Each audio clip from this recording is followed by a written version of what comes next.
House Street, Divination Club. Klein pressed down on his half-top hat and walked along the stairway towards the main door. He wasn't dressed in his usual formal wear. Today, he was wearing a white shirt and a light-colored vest, paired with a thin black windbreaker, making him look more spirited than he had before. This set of clothing was more suitable for combat and had only cost him £1, including the fee for the small pocket that he had sewn into the vest. Compared to the suit he had purchased, it was so cheap that it brought tears to his eyes. He stroked the revolver in his holster, as well as the metal bottles in his tiny inner pocket. Klein then took out the portrait and entered the Divination Club. Without any surprise, he met the beautiful attendant, Angelica. "Good afternoon, Mr. Moretti. I thought you would come only a few days later." Angelica was taken aback at first before she immediately revealed a brilliant smile. Klein took off his hat and sighed. "Good afternoon, Miss Angelica. I had a dream at noon. I dreamed about Mr. Hannas Vincent and matters regarding him. You know that, as a fortune-teller, I absolutely cannot overlook any dream. It could be a revelation from the divine." Confused by his charlatan-like words, Angelica nodded in thought and asked out of curiosity, "What did you dream of?" "I saw Hannas Vincent arguing with someone." Klein passed her the folded piece of paper in his hand. As Angelica unfolded the portrait, he pinched his glabella and observed the color of her emotions. "This person." Angelica looked at the realistic portrait and slipped into deep thought. Klein saw her emotions turn into a thinking blue, a normal reaction. "This person." Angelica muttered once again. She slowly looked up and said, "I've met him before." Klein's mind whirled as he immediately asked, "When was it?" "I can't remember the exact date. Maybe a month ago. I saw him send Mr. Vincent to the door and they were softly discussing something. I have a deep impression of him because of his thick and messy eyebrows, as well as Mr. Vincent's rare smile," Angelica described as she recalled. "Yes, he had a pair of grayish-blue eyes and, like most men his age, had little hair on his head." "Did you meet him again before or after that?" asked Klein gently. Angelica shook her head. "No, I am certain of that. I don't even know his name. To be honest, if it wasn't you, I would have suspected that any person showing me a portrait like this is a policeman investigating Mr. Vincent's death. I don't find it odd no matter what revelation you receive, for you are a true seer." "My apologies, I am a policeman." Klein retorted silently as he sighed and said, "A true seer would understand how minuscule he truly is compared to the vastness of fate. We can only see a hazy corner, forever receiving revelations, but never answers. We must reflect upon them constantly and keep up our respect and fear. We must decipher these hints with caution and not see ourselves as the intelligent ones who have taken control of fate." By summarizing what he had figured out over the past few weeks, Klein suddenly realized that his spirit vision turned clearer. He could even faintly make out the details within Angelica's aura. At that instant, he felt like a short-sighted man who was wearing glasses that suited him. Has my seer potion begun to produce clear signs of digestion?" Klein was stunned in disbelief. "I never imagined that a seer like you can still maintain such fear and respect towards fate." "It's truly admirable," said Angelica earnestly. She had seen too many people in the Divination Club who claimed to see through the truth and change fate after learning a few divination methods. Klein retracted his gaze and chuckled. "The more you know, the better you can understand how small we truly are." As he was saying this, he checked his body's condition and reflected on his past experiences. He could basically narrow the essence of the acting technique to actions corresponding to the name of the potion, understanding the hidden laws governing the role, as well as strictly abiding by these laws. Only by doing so could he change the state of his body, heart and soul, making them closer to the remnant psyche in the potion, so as to gradually digest it. The acknowledgement of a seer's identity was only a factor on the surface. The reason why it made one's spirituality feel light had to do with how the feedback strengthened one's affirmation of particular divination actions. And these actions collectively formed the rules for digesting the seer potion. To help others interpret revelations and guide them in a better direction, yet constantly maintain one's fear and respect towards fate. One cannot be too egoistical, too proud, or blindly believe one's interpretations. These are the laws I can think of for the time being, as well as the essence of the acting technique that will guide me towards the future. If it continues to be this successful, I won't need half a year. Perhaps in 2 or 3 months, or even 2 to 3 weeks' time, I'll be ready to completely digest the potion. That sign was extremely obvious. It's no wonder the mysterious Mr. Zeradal said that the Beyonder will clearly sense it when the potion is fully digested. There's no need for anyone to teach them. It is what it is. Just like now, although my spirit vision has been enhanced a little, I know very well that this is only a pit stop in the digestion process and not the final destination. With this in mind, Klein couldn't help but thank the suited clown for teaching him with his life. If it wasn't for him, he would probably spend months at the Divination Club, summarizing the rules of a seer through numerous attempts, for better or for worse, before he began acting strictly. Mr. Moretti, I sometimes even think of you as a philosopher, Angelica said with a sigh upon hearing Klein's reply. In my circle of friends, the term philosopher is used to scold somebody. Klein was in a good mood. With that said, he bowed, wore his hat, and left after bidding farewell. Although Angelica was unaware of the gentleman's name or identity, Klein was in no way depressed. What he learned was sufficient enough for him to engage in the next phase of his plan. 36, Zutland Street. Inside Blackthorn Security Company. Dunn looked at the portrait in his hands with his deep gray eyes. You wish to carry out a search for this person? Yes. Klein had long prepared a reason for this. Captain, didn't I mention that I would head to the Divination Club to observe the reactions of its members on Hannes Vincent's sudden death? I didn't discover anything yesterday, but I accidentally found out today that the person in the portrait had appeared with Hannes Vincent once and was secretly discussing something with him. I flipped through our team's investigation report just now, but I didn't discover any person resembling him in the report. There were no loopholes in his description. Even if Dunn Smith were to take this portrait to the Divination Club, he would get the same answer from Angelica. Dunn cast his gaze away from the portrait and laughed. From the looks of it, the compensation funds weren't a waste. Captain, isn't your memory bad? Why would you mention the compensation at this point in time?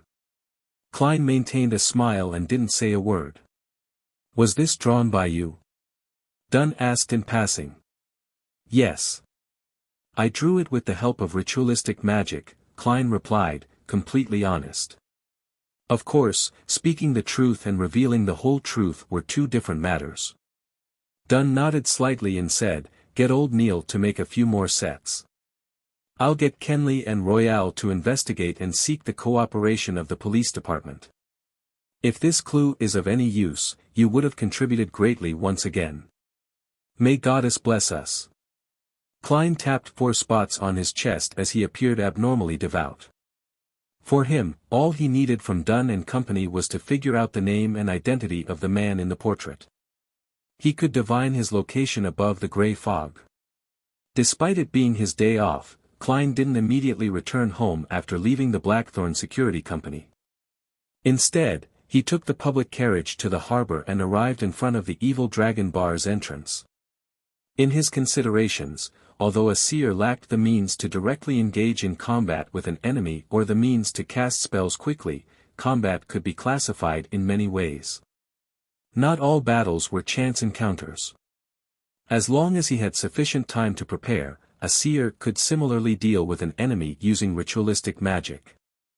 It was exactly how he resolved the magic mirror divination incident at Selena's house. And this also meant that it was best if a seer brought along the essential oils, herbs, and tiny candles to avoid being in a situation where they were unavailable when they were needed most, thus, resulting in a helpless death. After all, Not everyone was like Selina, who had an entire assortment of mysticism items which could be used. As for the ones he applied for, as Klein had practiced frequently, he had used up most of them. He kept what was left in his tiny inner pocket.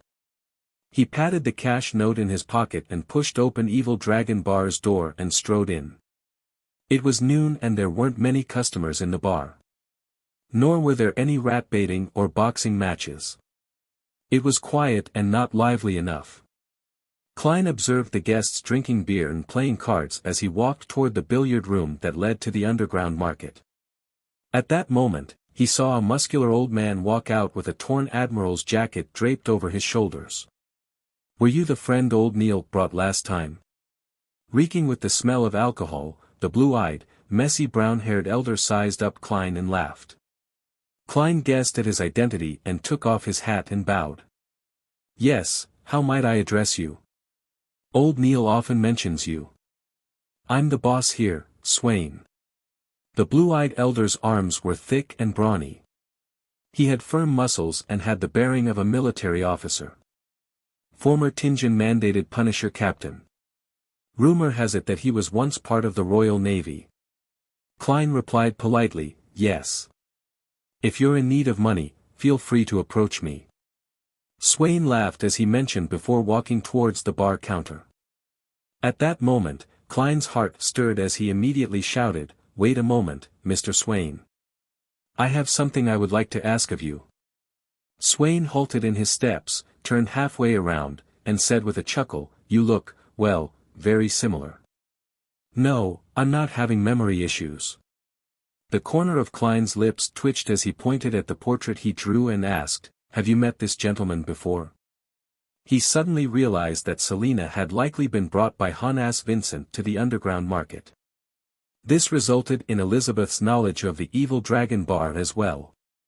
Then, could the man in the portrait who had some relationship with Honas Vincent have come here before?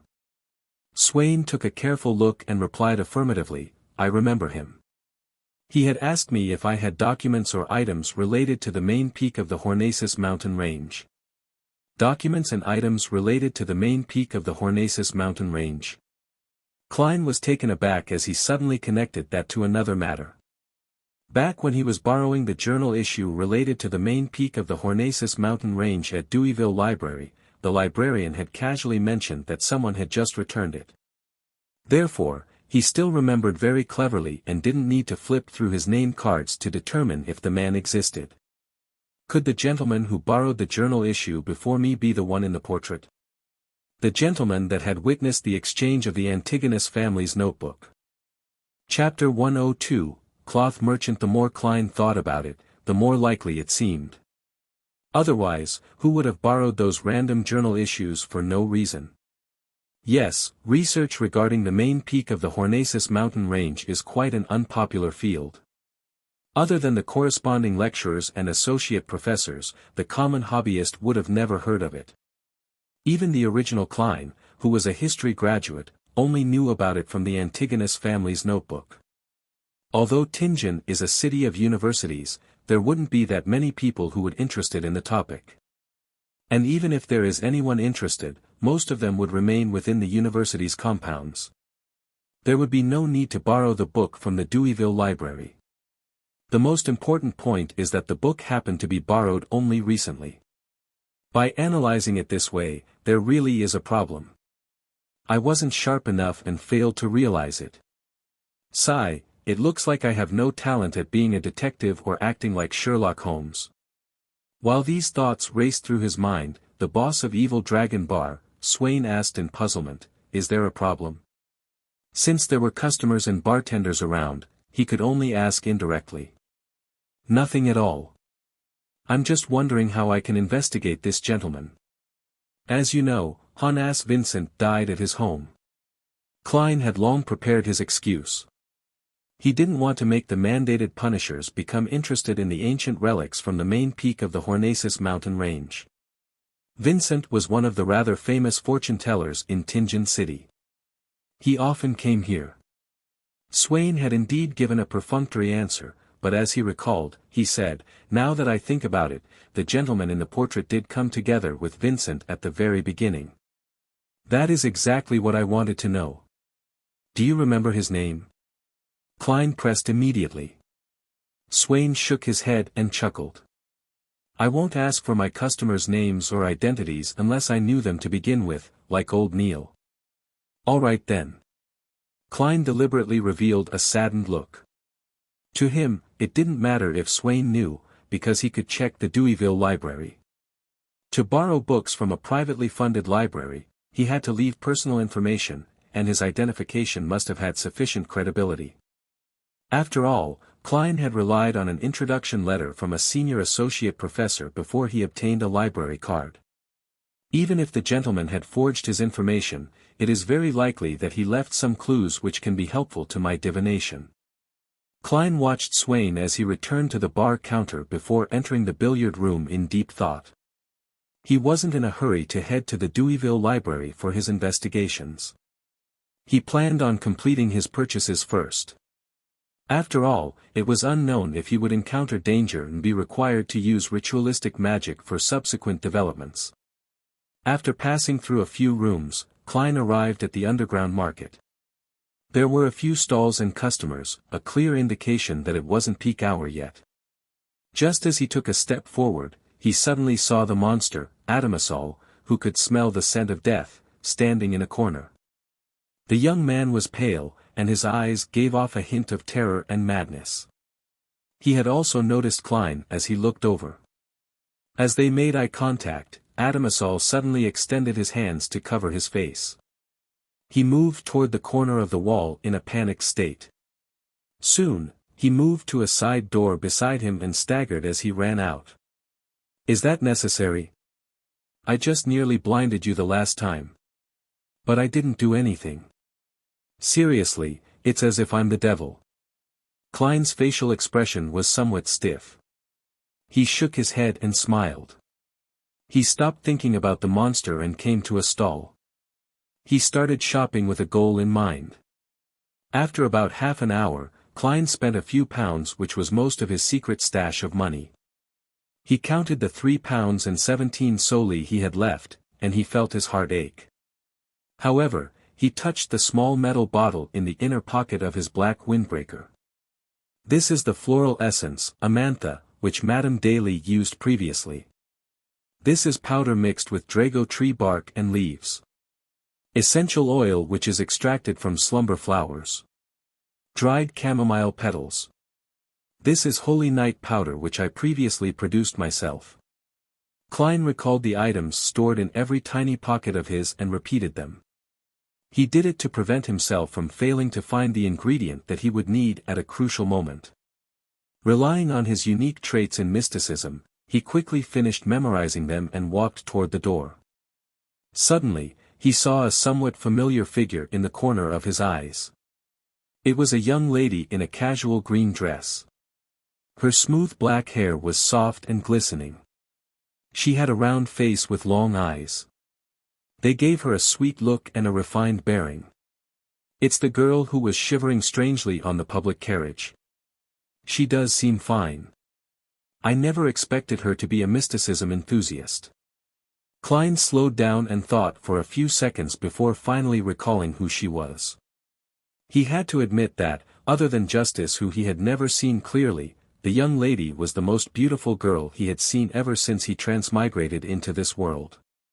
The sweet and refined girl stood before a stall that sold mysticism books and, in a breach of etiquette, kneeled to rub her fingers against an ancient book. The ancient book was bound with a black hard cover.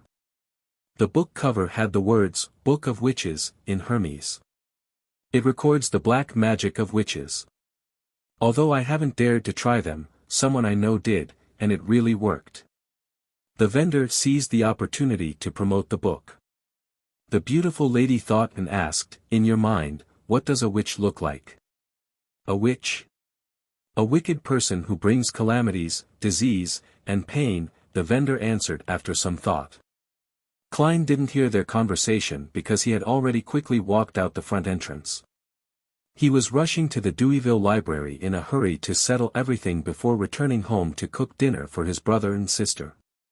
Tomato oxtail soup was on the menu. Backlund. Crown Turf Club. Audrey Hall wore a long white dress with engagiantes and ruffled edges, as well as lace around her chest. She stood in a VIP room and watched the horses gallop. She wore a veiled hat decorated with blue ribbons and silk flowers, and a pair of light-colored fishnet gloves. Her cold and distant gaze seemed out of place in the bustling venue.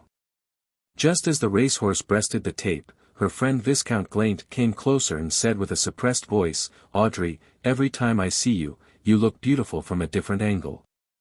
How can I help you?" In the past, Audrey might have basked in the young man's compliment, but now she could see Glaint's ulterior motives through his speech and attitude. Due to the early passing of Glaint's father, he had inherited his title of nobility at the age of 20. He was a slightly skinny young man. He looked to the left and right, then chuckled softly as he said, "Audrey, I know a real Beyonder, a Beyonder that doesn't belong to the royal family." "You've disappointed me every time you said that." Audrey looked forward and replied elegantly, "Really? I swear on my father's name." "I have seen his Beyonder powers," Glaint replied with whisper. Audrey was no longer the same as before, in which should be excited over the news. She was now a Beyonder, but to prevent Glaint from turning suspicious, she widened her eyes and faked a surprised smile. She asked with her voice trembling, "When can I see him?" "Yes, it'd be great to meet other Beyonders. I can't just solve every triviality through the Tarot Club. Besides, I must gather my own resources to exchange them with Mr. Fool and Mr. Hanged Man. Not everything can be solved with money. Sigh, now that I've sent out the £1,000, I'll have to be more frugal." Glaint was very satisfied with Audrey's response. He looked towards the racecourse and said, "Tomorrow afternoon, there will be a literature and music salon at my place. Inside Deweyville Library."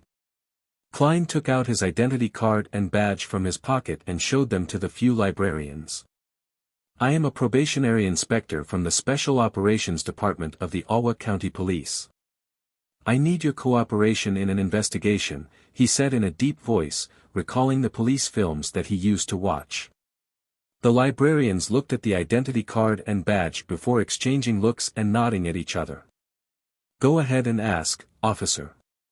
Klein recited the names of the journals like New Archaeology, and upon finishing, he said, "I want the borrowing records of the journal for the last 2 months."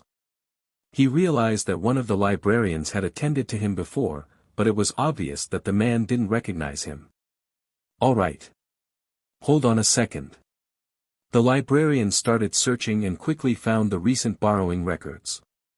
Klein flipped through the records seriously, looking for the man who had borrowed the same journal as he did. There weren't many names since there was only one. He had borrowed the journal several times, including the issue that Klein knew of. The earliest entry was at the end of May, and the most recent one was last Saturday, a day before Hannes Vincent's death. Klein ran his finger over the borrower's information and memorized it. Sirius Arapis, cloth merchant, residing at 19 House Street.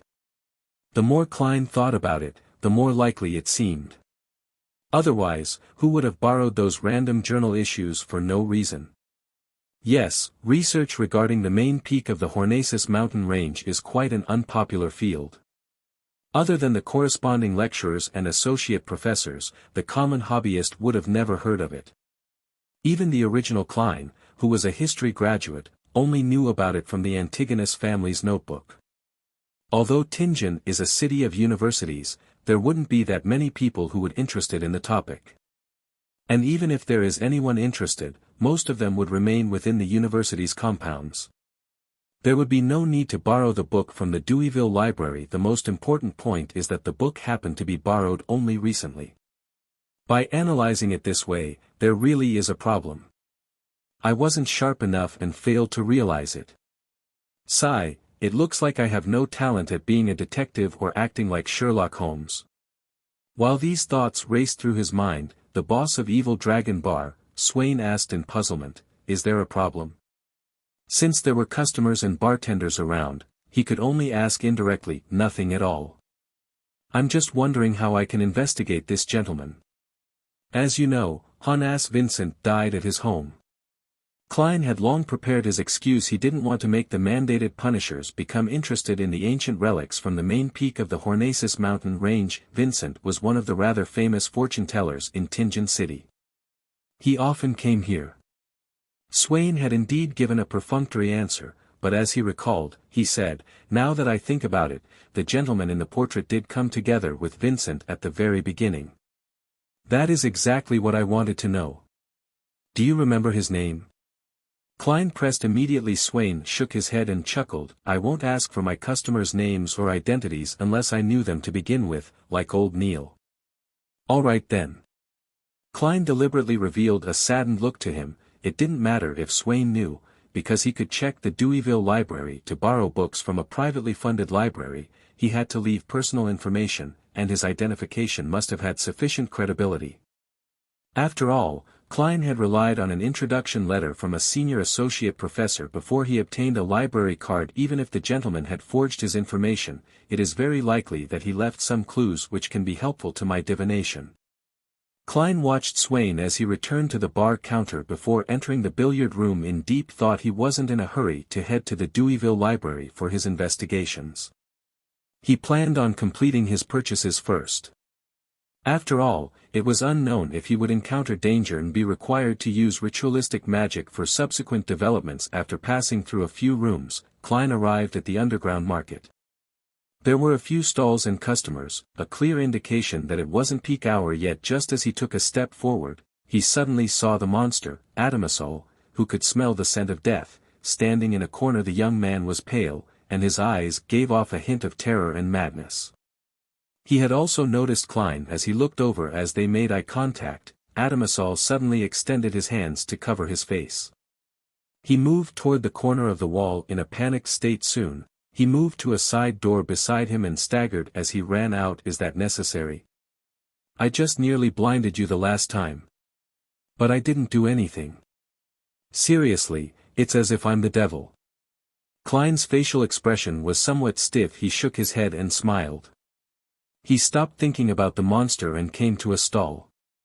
He started shopping with a goal in mind. After about half an hour, Klein spent a few pounds, which was most of his secret stash of money. He counted the 3 pounds and 17 soldi he had left, and he felt his heart ache. However, he touched the small metal bottle in the inner pocket of his black windbreaker. "This is the floral essence, Amantha, which Madame Daly used previously. This is powder mixed with drago tree bark and leaves, essential oil which is extracted from slumber flowers, dried chamomile petals. This is holy night powder which I previously produced myself." Klein recalled the items stored in every tiny pocket of his and repeated them. He did it to prevent himself from failing to find the ingredient that he would need at a crucial moment. Relying on his unique traits in mysticism, he quickly finished memorizing them and walked toward the door. Suddenly, he saw a somewhat familiar figure in the corner of his eyes. It was a young lady in a casual green dress. Her smooth black hair was soft and glistening. She had a round face with long eyes. They gave her a sweet look and a refined bearing. "It's the girl who was shivering strangely on the public carriage. She does seem fine. I never expected her to be a mysticism enthusiast." Klein slowed down and thought for a few seconds before finally recalling who she was. He had to admit that, other than Justice, who he had never seen clearly, the young lady was the most beautiful girl he had seen ever since he transmigrated into this world. The sweet and refined girl stood before a stall that sold mysticism books and, in a breach of etiquette, kneeled to rub her fingers against an ancient book. The ancient book was bound with a black hardcover. The book cover had the words, "Book of Witches." In Hermes, it records the black magic of witches. "Although I haven't dared to try them, someone I know did, and it really worked." The vendor seized the opportunity to promote the book. The beautiful lady thought and asked, "In your mind, what does a witch look like?" "A witch? A wicked person who brings calamities, disease, and pain," the vendor answered. After some thought, Klein didn't hear their conversation because he had already quickly walked out the front entrance.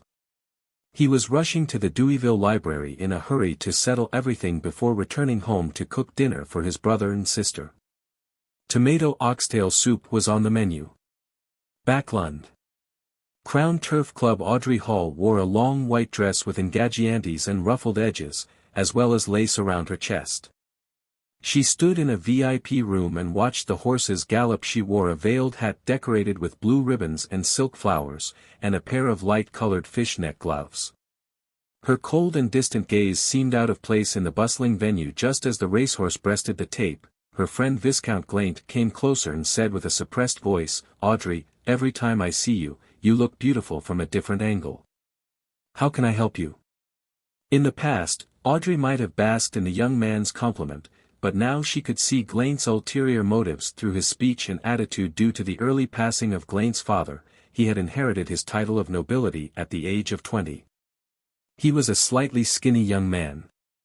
He looked to the left and right, then chuckled softly as he said, "Audrey, I know a real Beyonder, a Beyonder that doesn't belong to the royal family. You've disappointed me every time you said that." Audrey looked forward and replied elegantly, "Really? I swear on my father's name. I have seen his Beyonder powers." Glaint replied with whisper. Audrey was no longer the same as before, in which should be excited over the news. She was now a Beyonder, but to prevent Glaint from turning suspicious, she widened her eyes and faked a surprised smile. She asked with her voice trembling, "When can I see him?" "Yes, it'd be great to meet other Beyonders. I can't just solve every triviality through the Tarot Club. Besides, I must gather my own resources to exchange them with Mr. Fool and Mr. Hanged Man. Not everything can be solved with money. Sigh, now that I've sent out the £1,000, I'll have to be more frugal." Glaint was very satisfied with Audrey's response. He looked towards the racecourse and said, "Tomorrow afternoon, there will be a literature and music salon at my place." Inside Deweyville Library, Klein took out his identity card and badge from his pocket and showed them to the few librarians. "I am a probationary inspector from the Special Operations Department of the Alwa County Police. I need your cooperation in an investigation," he said in a deep voice, recalling the police films that he used to watch. The librarians looked at the identity card and badge before exchanging looks and nodding at each other. "Go ahead and ask, officer." Klein recited the names of the journals like New Archaeology, and upon finishing, he said, "I want the borrowing records of the journal for the last 2 months." He realized that one of the librarians had attended to him before, but it was obvious that the man didn't recognize him. "All right. Hold on a second." The librarian started searching and quickly found the recent borrowing records. Klein flipped through the records seriously, looking for the man who had borrowed the same journal as he did. There weren't many names since there was only one. He had borrowed the journal several times, including the issue that Klein knew of. The earliest entry was at the end of May, and the most recent one was last Saturday, a day before Hannas Vincent's death. Klein ran his finger over the borrower's information and memorized it. Sirius Arapis, cloth merchant, residing at 19 House Street. He resides at 19 House Street. Whilst memorizing the information, Klein keenly noticed a piece of information. Yes, Welch stayed on House Street. The Divination Club is on House Street. This cloth merchant named Sirius Arapis also lives on House Street. From the looks of it, it's nothing strange for Welch to know Hannas Vincent either. They might have even gotten to know each through Sirius Arapis. Suddenly, Klein felt that he had linked the clues together as his thoughts turned clear. He was originally confused as to how Welch would be acquainted with Hannas Vincent, since this son of a banker wasn't particularly interested in mysticism. To him, money was more important than divinations. But now, Klein felt that he had an inkling as to how they became acquainted. According to the descriptions of several magazines, middle-class and wealthy residents would gladly pay a visit to their neighbors from the same social class in order to form a social circle which is beneficial to them. Similarly, Welch and the cloth merchant, Sirius, absolutely have the motivation and opportunity to become friends since they both lived in the House Street vicinity. It isn't hard to understand how Sirius knew Hannas Vincent, who regularly went to the Divination Club on House Street. Perhaps it was a coincidental meeting, or perhaps Hannas had helped him out before. Regardless, this made it possible for the two of them, who frequently ran into each other within the same area, to become closer to one another. Hannes Vincent wanted to sell his ancient books, and thus, Sirius introduced him to Welch, who was an undergraduate of the history department.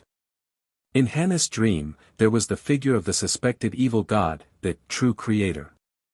He also knew of the proper incantation format.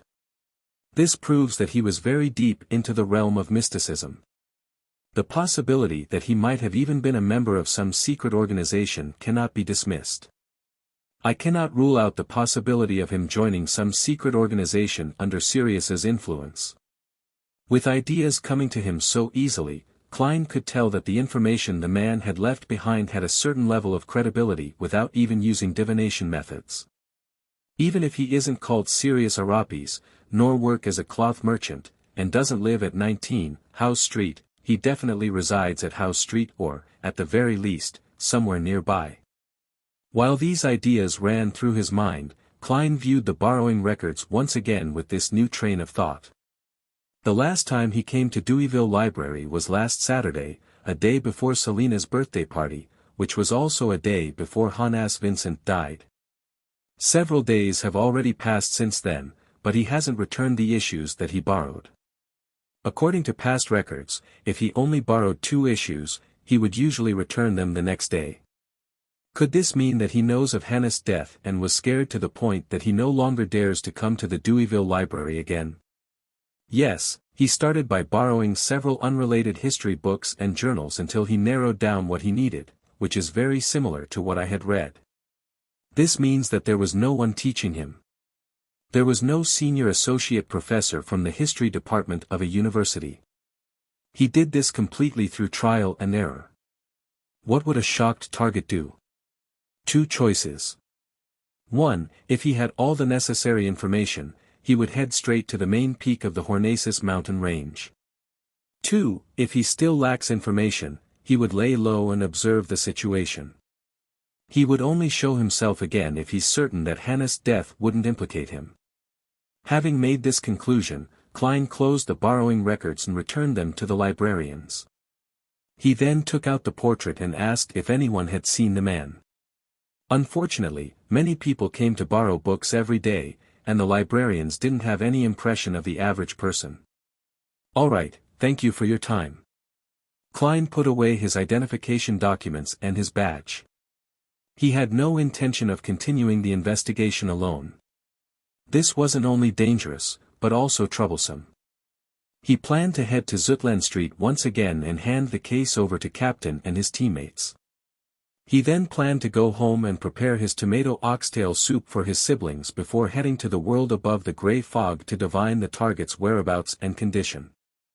"Officer, is there anything else?" a librarian asked sincerely as he heaved a sigh of relief. Klein nodded slightly and asked, "No, I will come back if there are new clues." He held his black cane with his left hand and made his way to the door. At this moment, he saw a man enter the library with his head hung low. He was dressed in a double-breasted coat, its collars standing tall. When they walked past each other, Klein caught a glance of his thick, messy brows, and his pair of grayish-blue eyes. These were things the tall collar couldn't hide. Sirius Arapes? A coincidence? Klein froze. He didn't expect to meet his target here. What kind of luck was this? Wasn't this too much of a coincidence? He evaluated his physical condition and felt his aching sore muscles. Thus, he acted as though nothing had happened and continued walking towards the door. Well, we have to follow what our heart tells us. Safety matters. It doesn't matter if I missed this opportunity as long as Sirius is still in Tingen. At this moment, the man in the double-breasted coat arrived before the counter and was handing the journals to one of the librarians. "It's a return," he said with a soft, muffled tone. The librarian received the journals causally, and when he saw it, he suddenly froze. He subconsciously looked up indifferently as his body couldn't help but tremble. "Is there a problem?" the man asked in a deep voice. His question seemed like a spark that ignited a fuse, causing the librarian to instantly lose his self-control. He sprinted to the side and shouted, "Officer! The criminal is here!"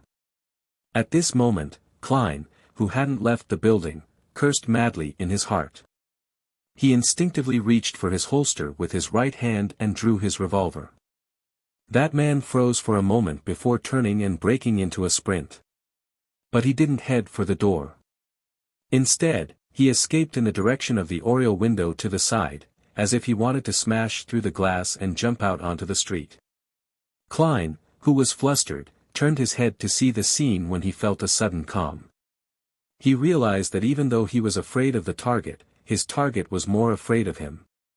The man must be unable to determine my abilities in such an abrupt meeting. He isn't clear on what I am adept in, and so, he will instinctively avoid a direct confrontation and look for other ways to escape. Confident of his analysis, Klein lifted his revolver and pulled the trigger. At that moment, the man in the double-breasted coat abruptly rolled onto the ground in an attempt to avoid the bullet. Following up on that, he pressed down on the ground with his right hand and propelled himself into the air towards the oriel window.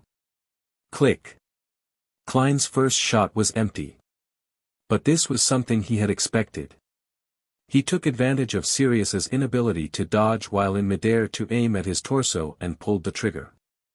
Bang! The silver demon hunting bullets tore through the air and penetrated straight through Sirius's back. Crash! The glass shattered and Sirius flew out the window, leaving drops of crimson blood on the crystalline glass fragments and windowsill. Klein was no longer afraid now that the target was injured. He ran over and jumped out the window with the help of a chair. This was the area lining the back of Deweyville Library's ground floor. A row of trees isolated a lush green field. The injured Sirius was running to the side, in an attempt to enter a small alley between two buildings. Having not practiced shooting at moving targets, Klein didn't dare to fire blindly. He could only carry his cane in one hand and his gun in the other as he pursued the man in a black coat. Tap! Tap! Tap! He followed the trail of blood on the floor and tried to close the distance. With a corner coming up, the injured Sirius's speed became slower and slower. Klein, who had been waiting for an opportunity to capture him, suddenly felt a little afraid. He felt as though the man in front of him wasn't human, but a wolf or a tiger, one that harbored terrifying dangers. This was an instinct he had as a seer, and also a warning given to him by his spirituality. Klein immediately slowed down, his eyes scanning the blood on the ground. Compared to the blood he had seen earlier, Sirius's blood was now black. At this moment, a violent wind overwhelmed him. Sirius's face was reflected in Klein's eyes.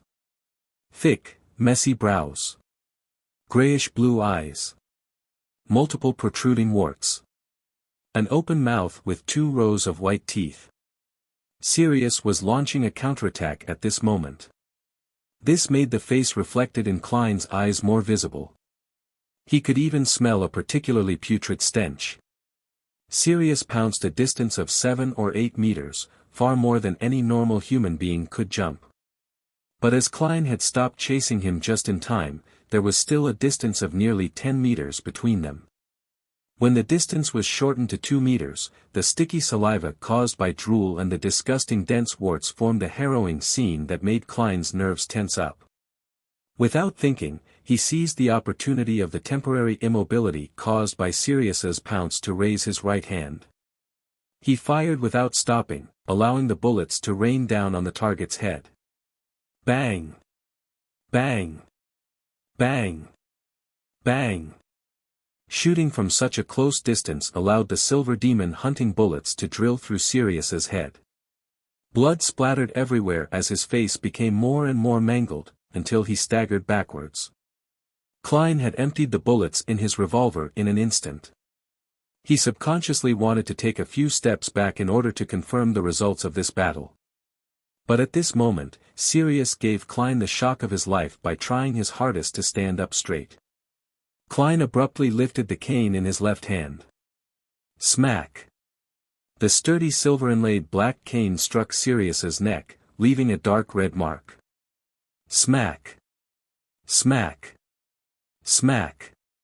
Klein acted on instinct, raining blows on his opponent until Sirius collapsed stumbling onto the ground. Huff. Puff. Huff. Klein supported himself with his cane and took deep breaths. His eyes were trained intently on his target, afraid that Sirius would suddenly jump back to life. At that moment, Sirius' head had basically been smashed into a pulp, and the warts gradually receded. His body stopped moving after a few convulsions. Klein was in no hurry to examine the corpse. Instead, he tossed his cane to the side and took out the demon-hunting bullets he had on him and reloaded his revolver. After doing this, he collected himself and fought back his disgust, kneeling down to search the pockets of Sirius's double-breasted coat. 1 pocket, 2 pockets, 3 pockets.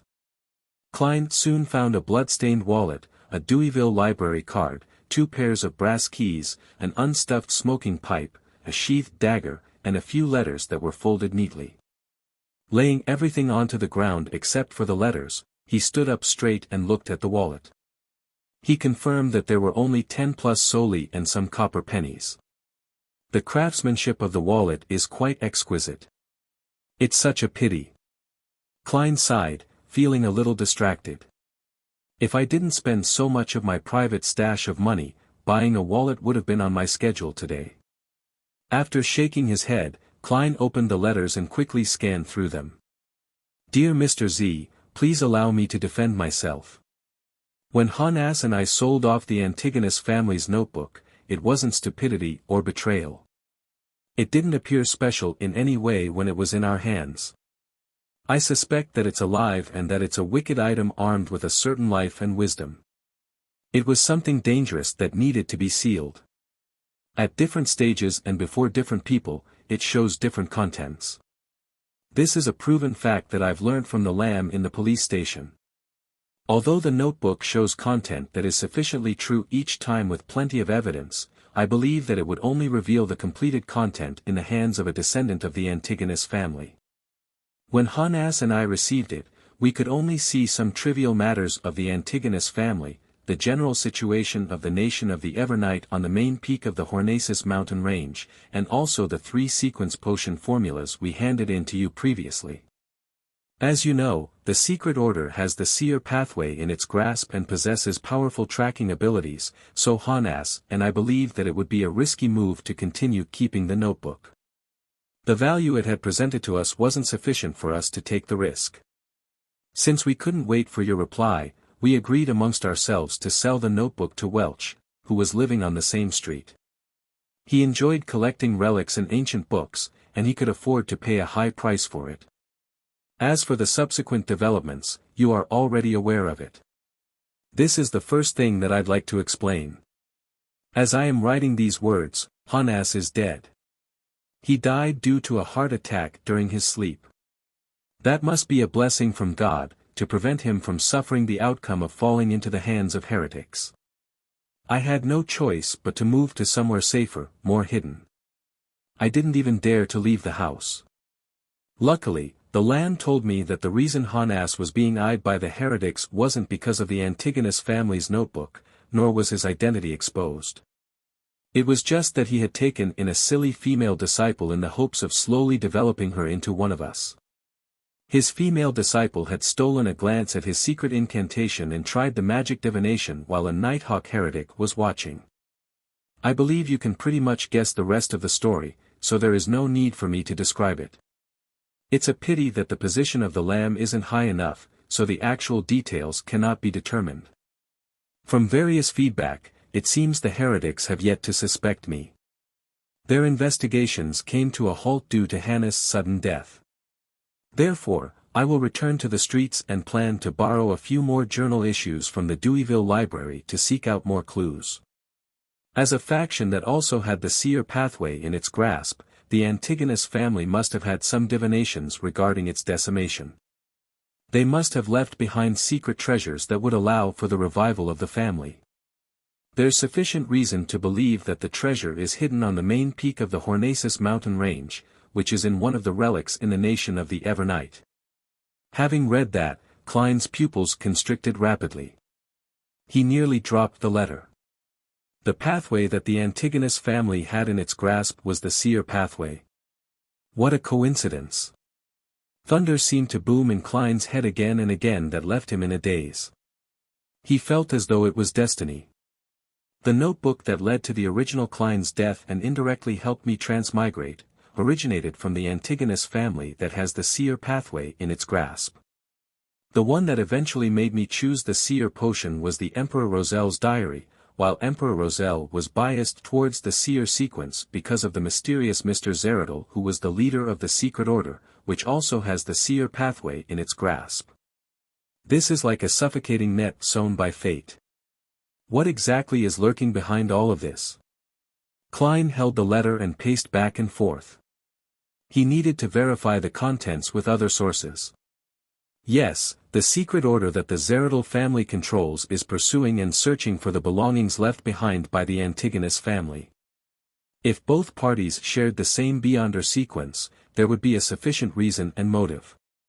Perhaps it is to bridge any missing sequences, obtain rare ingredients for a higher sequence advancement, or covet the other party's accumulated experiences in avoiding the loss of control. Going by this line of thought, it is rather reasonable that the Antigonus family has at least part of the seer sequence chain. Yes, when I was divining for clues pertaining to the clown potion, the images that emerged were mostly related to the Antigonus family. The only exception was the suited clown from the secret order.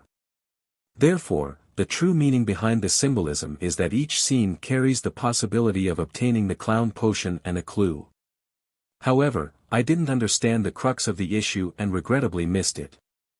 With the two corroborating evidence, Klein nearly believed the matters that Sirius had brought up in the letter.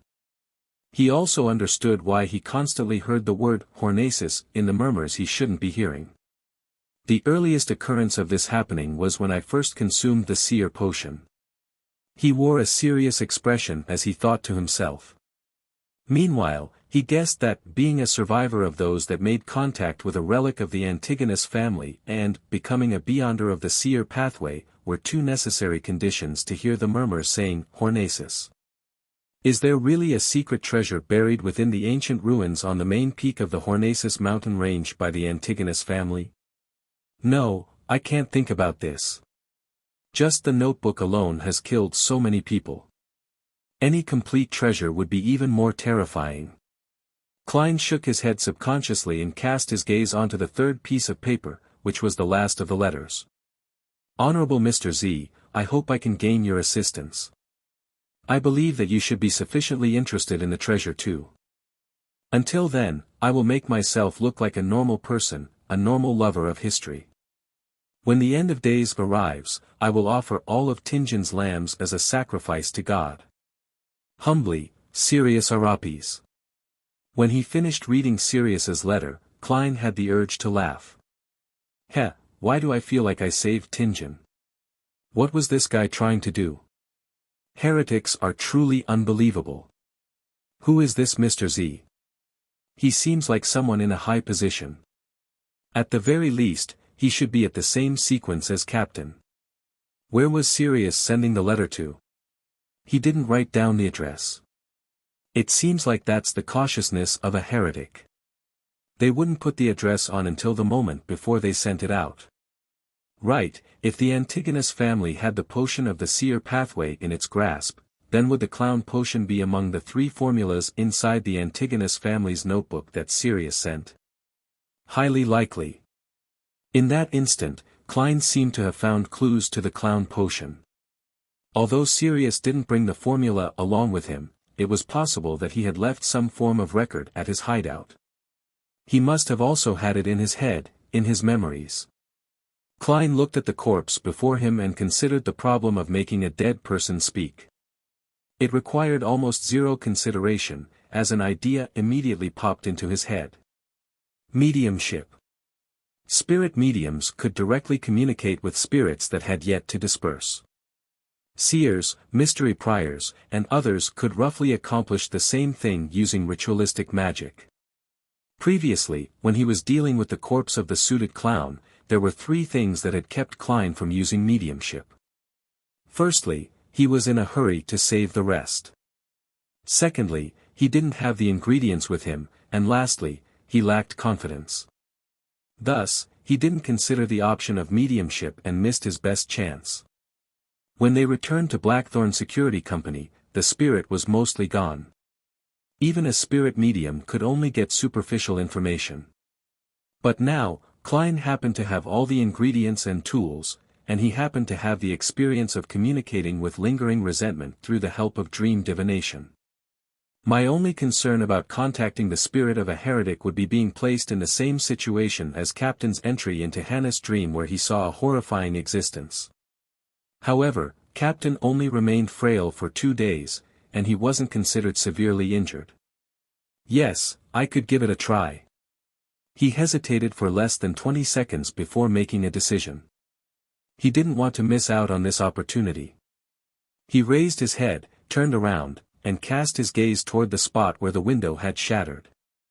There was a crowd gathered there watching. He took out his identification card and badge before returning to the broken window. He then told the onlookers through the shattered oriel window, "I am a probationary inspector from the Special Operations Department of the Alwa County Police. I have shot the criminal to death.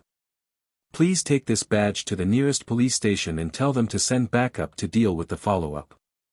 The rest are to help me cordon off this area.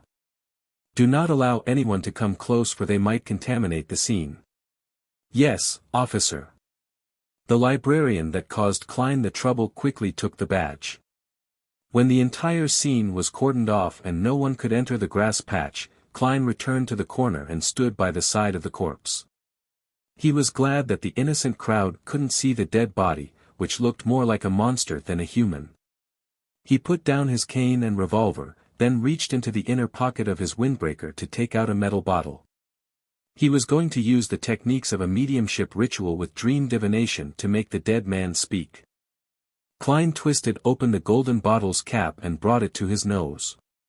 He took a whiff of the stimulating scent that energized him.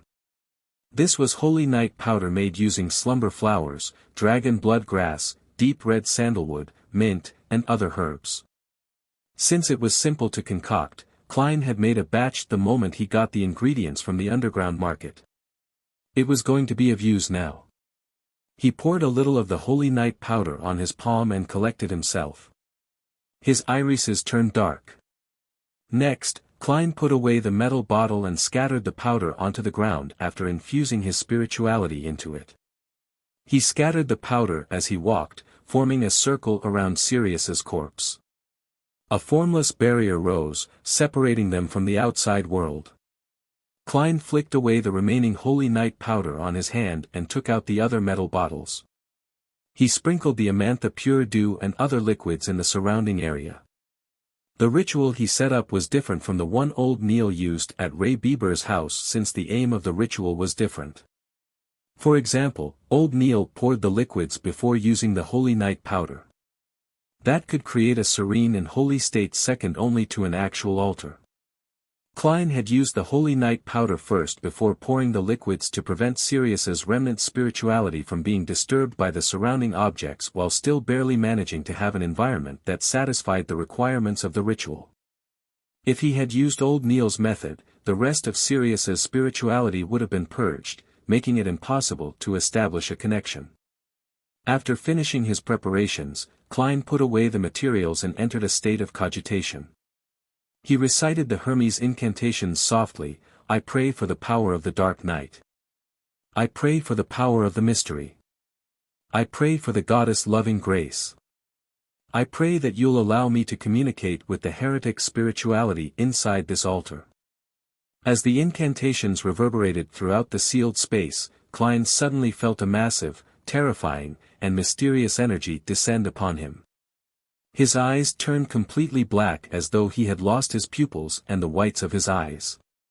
Seizing the opportunity, Klein recited a divination statement in his heart, the formula to the clown potion.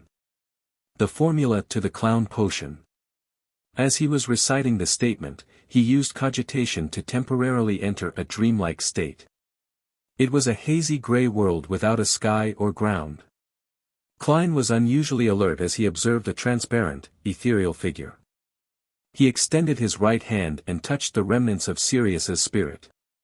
The scene in front of him changed with a rumble. It was a study table painted with dark red paint.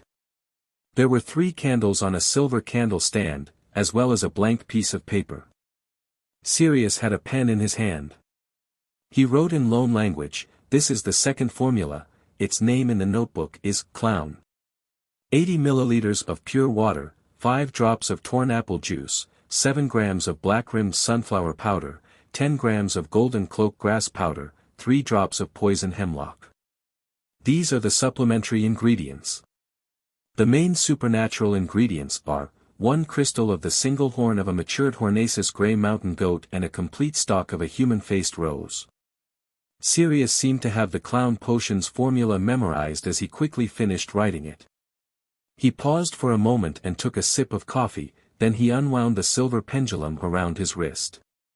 He held the pendulum and closed his eyes, muttering terms to himself such as, "the end of days, peace of mind, hope for the Lord's blessings," and "confess." After Sirius finished his prayer, Klein finally saw the pendulum clearly. Under the wound silver chain was a thumb-sized human figurine. The figurine had a single eye, a trait unique to giants. It was facing down, its legs bound by chains that connected upwards. At that moment, the single eye of the giant suddenly had a faint red glow. Crack! The scene Klein witnessed shattered as his legs buckled, almost causing him to kneel to the ground. Klein felt pain in his head as though he had been struck ruthlessly in the head with a bat. His vision turned blood-red as his hands involuntarily reached out to protect his knees. He recovered several seconds later and stood back up. He felt that his spirituality was unusually weak, as if he had heard the murmurings that penetrated his mind once again. But due to his progress in digesting the magic medicine, the adverse reaction calmed down quickly. The Hanged Giant, the true creator. Sirius and Hanas were both members of the Aurora Order. But the captain saw a huge cross in Hannes' dream. The terrifying being crucified on the cross wasn't the Aurora Order's Hanged Giant. Klein took 2 deep breaths and waited for his spirituality to slowly recover. The Aurora Order was a secret organization that sprang into existence about 200 to 300 years ago. They worshipped the true creator and symbolized him with the Hanged Giant. They believed that every human being had divine qualities, and as long as they persevered and made it through the countless trials, they would be able to accumulate enough divine qualities to become angels. According to the internal records of the Nighthawks, the sequence 9 of the Aurora Order was Secret Suppliant.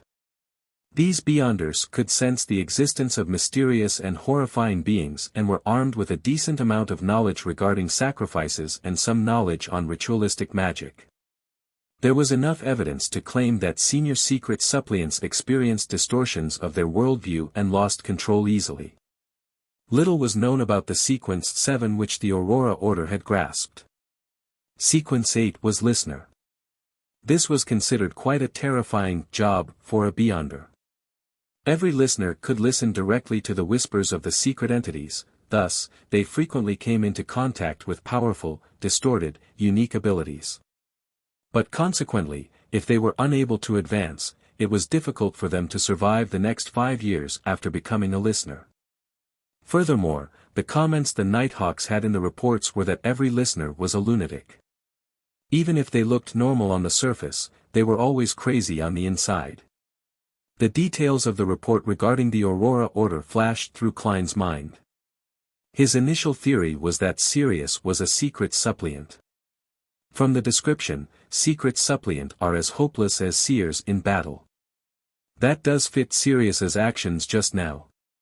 What happened later was a loss of control brought about by the injury. Yes, Fry once said that every Beyonder would more or less undergo some weird changes after they die. Klein thought as he tapped 4 points on his chest to praise the goddess. After his spirituality recovered slightly, he concluded the ritual with the appropriate procedure and dismantled the wall of spirituality. With a whoosh, a gust of wind blew as Klein forced himself to look at Sirius's corpse. He noticed that there was still an obvious wart on Sirius's mangled face. It was a dark purple wart, almost black. There seemed to be liquid and a light gleaming within. What kind of transformation was that? Klein rubbed his temples, not daring to touch it. He bent over and retrieved his cane, allowing it to bear his weight. After what had just happened, he knew that Sirius's spirituality had been completely destroyed. Even the spirit medium daily would be unable to communicate with him. After a while, Klein saw Captain Dunn and his partners, Leonard and Kenley. It seems like your fate is tied to Beyonders and evil forces. In just a few weeks, you have come across more supernatural incidents than what we usually see in months, Leonard joked, looking at the corpse on the ground. It might not be a coincidence, Klein added, as he suddenly thought about the red chimney he had seen in his dream divination, as well as the majestic palace on the main peak of the Hornaces mountain range and the formless focus on him. He took the opportunity to mention it in passing. Dunn surveyed the surroundings and, with his gray eyes trained on Klein, asked, "You tried channeling his spirit?" There were still traces of holy night powder and the scent of the essential oils. "Yes," Klein replied truthfully. "I was worried that you would arrive late and that the remains of his spirituality would scatter." "You don't look well. Are you all right?" the short Kenley asked in concern. Klein passed Sirius's undelivered letter to the captain and began from the beginning. "When I went to the underground market to purchase materials for the rituals, I suddenly remembered that Selina had also once gone to the Evil Dragon bar and that it was Honas Vincent that brought her there. This meant that Honas was a regular there. Thus, I suspected that the person in the portrait, someone who's definitely connected to Honas, might have gone to the underground market too. I asked the boss Swain about the portrait, and he gave me confirmation. He told me that the man had once tried to buy documents and items related to the Hornaces Mountains. That reminded me of the library. I recalled that the librarian had mentioned that someone had just returned the journal issue I wanted to borrow." Leonard stood to the side, listening with a smile. He suddenly interrupted, "And so you brought your identification documents and badge here to flip through the borrowing records? Actually, I am very curious, why would you come into conflict with this man here? Even if it was a direct encounter, with your style of doing things, you would have pretended that you didn't know him and would just leave the library. Then you would come to Zutland Street to ask for our help. Yes, there was no need for you to take the risk. As long as you confirm the target and that he hasn't left Tingen, there would always be a way to find him," Dunn added as he reviewed the letter. Klein immediately said in embarrassment. The librarian recognized him and shouted for the police to help. "There's no way I could have pretended not to hear that." Leonard and Kenley looked at each other. One tried to cover his amusement, while the other turned his head to the side. Dunn nodded, his gaze leaving the letters. "Did you get anything from channeling his spirit?" "I saw a pendulum that took the shape of a hanged giant. I saw a blood-red glow flash in the giant's only eye before I was forced out of the ritual," Klein described honestly. He didn't want to talk about the clown potion for the time being as he had two considerations. First, if Dunn and the rest were able to find Sirius's hideout and the corresponding records, then it would make no difference if he told them or not, as there would be no additional contributions attributed to him. Second, if Dunn and the rest were unable to find it, he could report it in the future. This way, he would be awarded with another contribution, allowing him to acquire the ingredients needed to concoct a potion. This was a way to obtain double the rewards for a single task, a technique that stemmed from old Neil's recent teachings. "Aurora Order?" Dunn muttered to himself before he asked some relevant questions. After Klein answered all his questions, he saw the fatigue in Klein's eyes and waved his cane. "Not bad. You foiled a scheme that was targeting Tingen. You can go back and rest. Kenley, bring old Neil over." After giving out instructions, Dunn smiled bitterly and shook his head. Before Sequence 6, Beyonders of the Sleepless Pathway lack many supplemental abilities. We can only conduct the simplest of ritualistic magic. "Captain, you mean that from Sequence 6 onwards, a Sleepless Pathway Beyonder would gain improvements in the corresponding aspects?" Klein asked out of curiosity. "Yes," Dunn confirmed. After leaving the Daffodil Street Library, Klein nearly fell asleep in the carriage on multiple occasions on his way back to Daffodil Street. He lumbered into the house, he then removed his hat and jacket before falling asleep on the sofa. Some time later, he woke up abruptly, took out his pocket watch, and snapped it open. "Melissa will be back in half an hour, Benson in 45 minutes. If I don't get up, I'll have to make them wait an hour before we can have dinner." Klein rubbed his forehead as he entered the kitchen. He washed his face with cold water, then took out the oxtail, tomatoes, carrots, and onions he had bought that afternoon. After he prepared the ingredients, he suddenly froze. He had the feeling that his actions just now formed a strange juxtaposition with the incident that afternoon. "I am a man who just saved Tingen," Klein mumbled in amusement. He put on a white apron and got to making dinner. After 8 in the evening, in the Moretti family's dining room. As he looked at the shallow soup left in the bowl, Benson raised his hand to cover his mouth to give a satisfied burp. "Although that was our third time eating it, I still find it delicious. The sourness and sweetness of the tomato and the chewy texture of the oxtail blends into a perfect and unique flavor. Klein, I'm sorry that the Blackthorn Security Company caused Tingen City to lose such an outstanding chef." Melissa leaned backwards in her chair and nodded in agreement silently. "This is because you have yet to try real cooking." Klein smiled humbly. "If we have a chance in the future, let's head to Bonaparte Restaurant on House Street for some authentic Indus cuisine, and also to Coastline Restaurant in the Golden Indus Borough for some southern delicacies." These were restaurants that were always covered in the newspapers, where the average cost per person was around £1.50. "I like your cooking more," Melissa answered without hesitation. Benson chuckled and changed the topic. "But I ultimately feel that there's something lacking from the tomato oxtail soup. Perhaps it shouldn't be eaten with bread." Klein nodded in agreement. "It's best complemented with rice." "Rice," Melissa muttered with an expression of yearning. Tingen, which was located north, wasn't considered a big city. Besides a few particular restaurants, it was difficult to have any chance of eating rice. To Benson and Melissa, this kind of food only existed in the descriptions of newspapers and textbooks. Looking at his sister's expression, Klein laughed. "Wait till we save another 6 months' salary, and we will find a chance to go on vacation in Desi Bay and try the delicacies there." Desi Bay was located in the far south of the Lone Kingdom, and a third of it belonged to Fainapotter Kingdom. It had plenty of sunlight and beautiful scenery, and the paella there was very famous. Before Melissa could share her opinion on saving money, Klein said, "In another 3 months, I should get another raise. By then, we could totally fulfill our desire to travel as well as save money for necessities." "Why?" Benson and Melissa's attention was redirected as expected. Klein coughed lightly and smiled while explaining, "Due to my professionalism, the police department which always collaborates with our company intends to hire me as their part-time history consultant. They would pay me extra, at least £2 a week. If you see me in a police uniform in the future and showing the corresponding police documentation, please don't be shocked.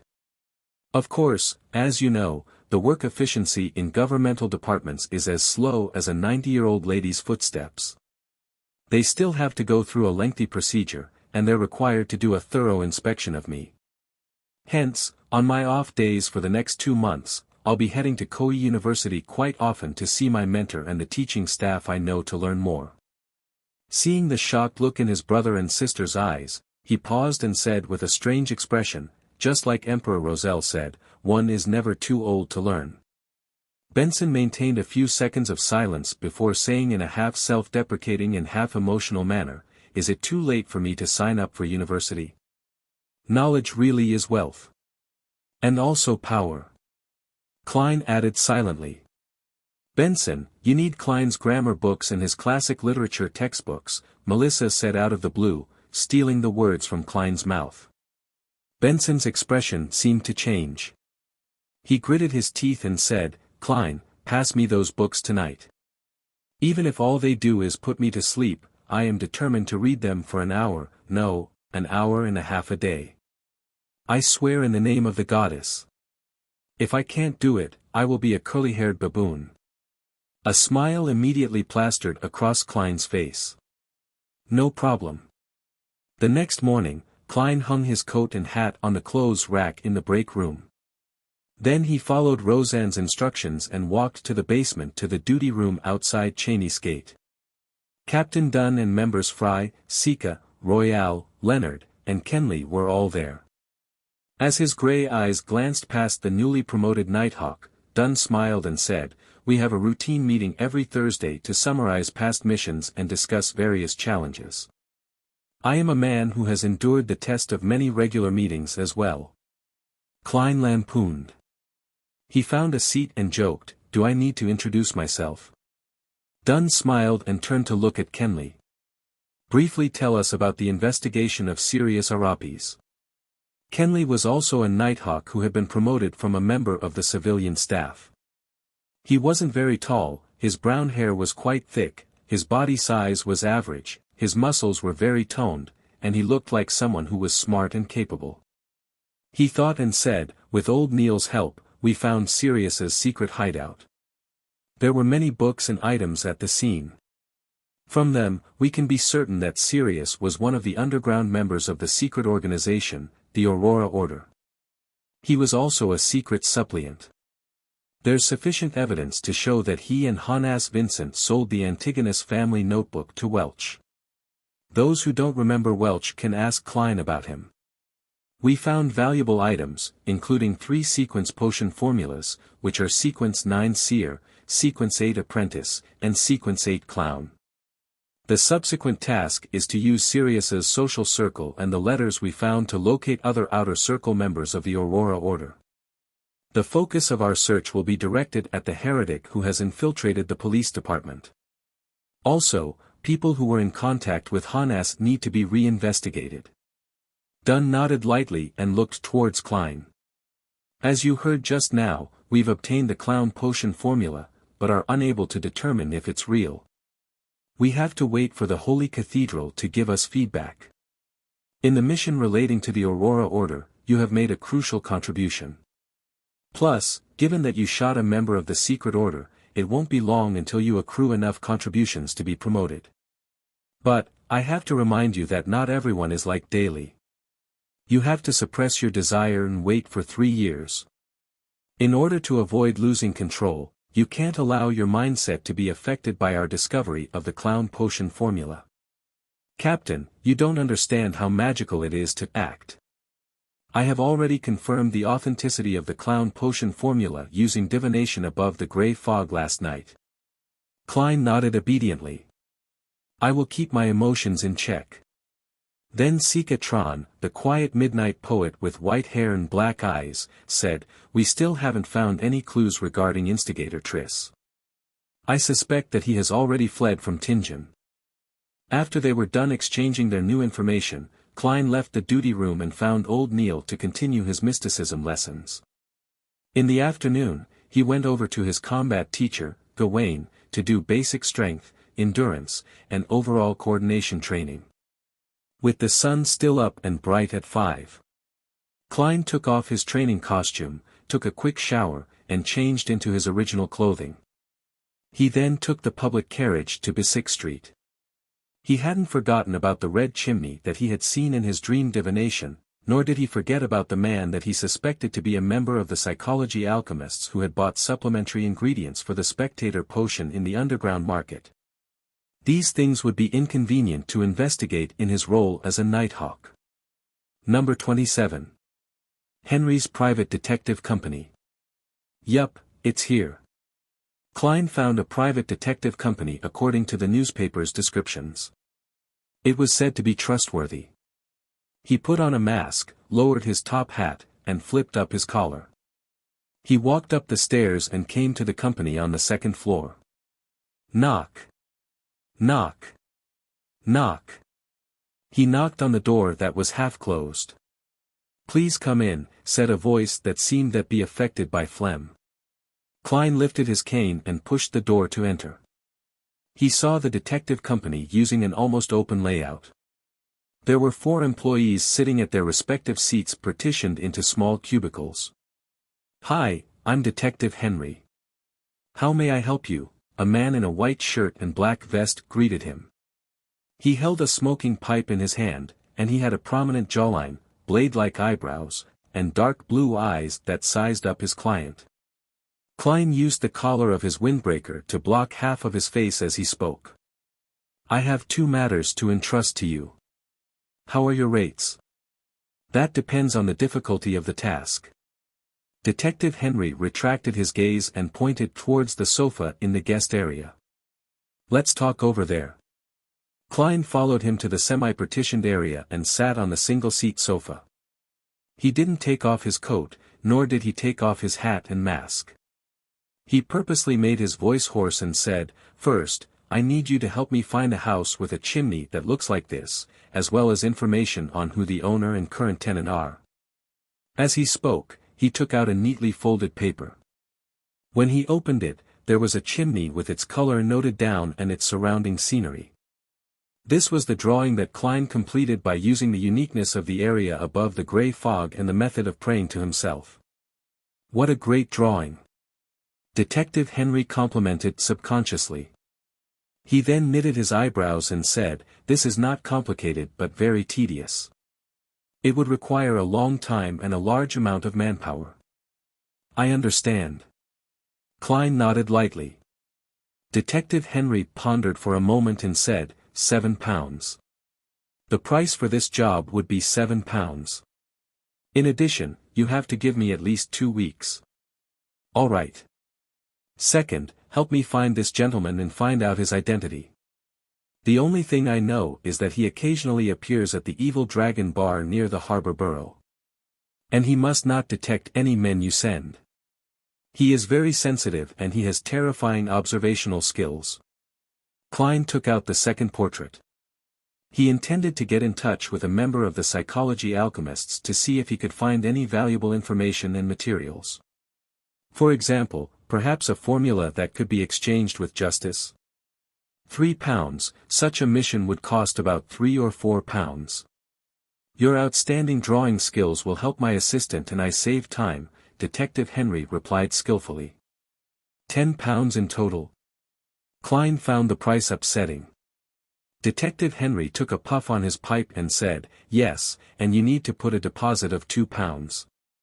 When there's progress, you'll need to pay another £3 to £5. The rest of the payment can be made when the mission is completed. Then I shall come next week to check on your progress." Klein didn't haggle over the price to prevent the observant detective from remembering any of his characteristics. After they signed a standard contract, he took out 2 £1 notes and passed them to the detective. He only had £1.17 solely left from his savings. As Detective Henry watched the man wearing a gauze mask and a black windbreaker with its collar raised leave in a hurry, he had a suspicious look in his eyes as he smoked his pipe. Why is he looking for a house that has that kind of chimney? He must be an artist, or at least a professional sketch artist of some sort. In the afternoon, in Viscount Glaint's luxurious mansion, Audrey, with her maidservant in tow, followed etiquette and passed her hand to the host. She looked at him, giving her hand a quick peck. "Your beauty accentuates my salon," Glaint first gave a compliment as usual. Then, he lowered his voice and said, "That lady is already here. She's a beyonder and also an author." "Author?" Audrey asked casually as she observed Glaint's reaction. Subsequently, she didn't have to mind the presence of her maidservant, Annie, since they chatted about ordinary topics. Glaint straightened his body and chuckled. "Yes, I believe that you have read her works in the past. She wrote the book, Stormwind Mountain Villa, which was highly acclaimed for the past 2 months. I enjoyed that book, especially The Calm Lady Sisai," Audrey replied with a faint smile. Meanwhile, she was rolling her eyes at her own hypocrisy inwardly. That was because her latest hobby had nothing to do with novels. She had stopped reading Stormwind Mountain Villa a month ago. Her progress stopped at the 1/3 mark. Ever since she joined the tarot club and acquainted herself with the powerful Fool, and became a real beyonder, she had been immersing herself in mysticism knowledge.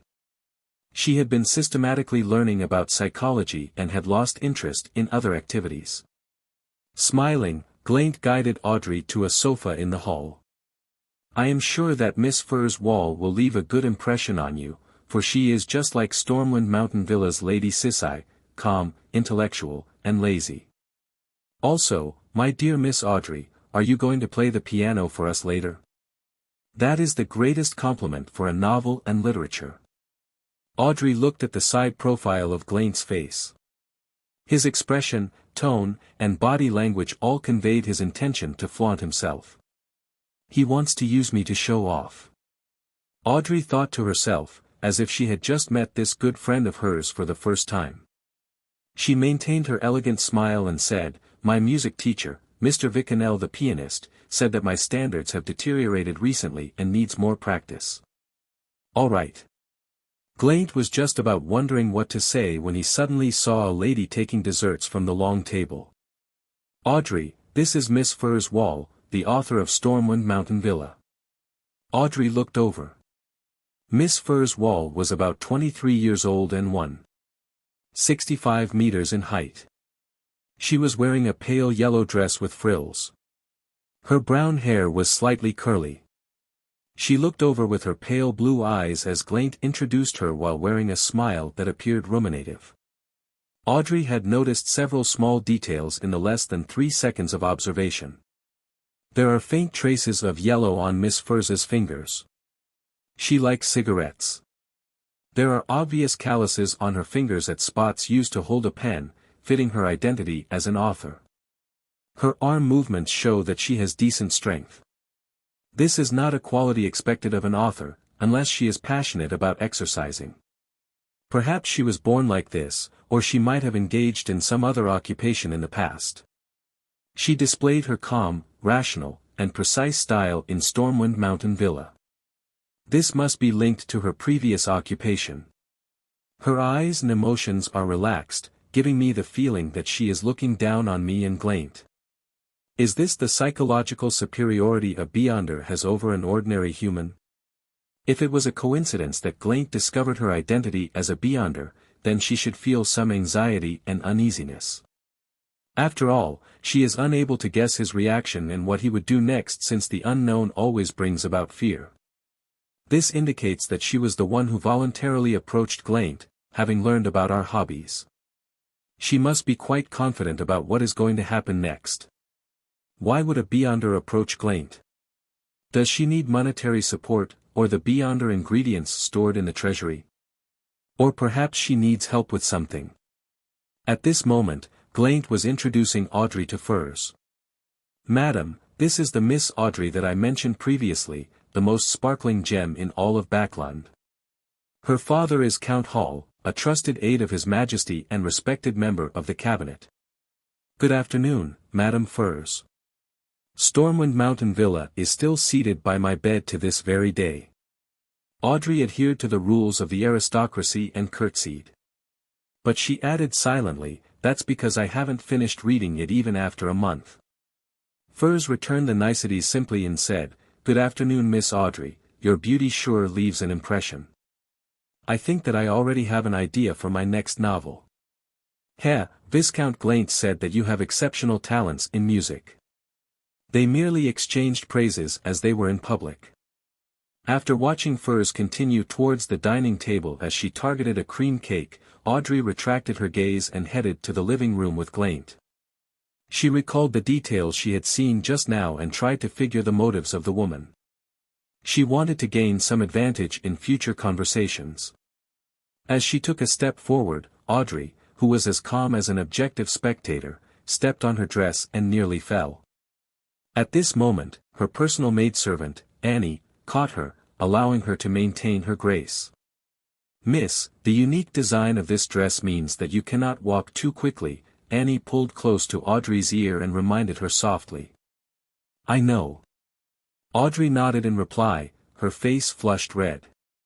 "I was too absorbed in observing others that I forgot to look at where I was placing my foot," she silently complained in resentment. Audrey met with many other esteemed authors, critics, and musicians for the rest of the salon, always maintaining her sweet, elegant smile. Finally, after her facial muscles began turning sore, she saw Viscount Glaint's signal. She waited for a few minutes and gave the excuse of needing to use the washroom. She lifted her dress and stood up slowly to leave the salon. After confirming that there was no one tailing her, she made her way to the study on the first level and told her maidservant Annie, "I have something to discuss with Glaint. Guard the door for me.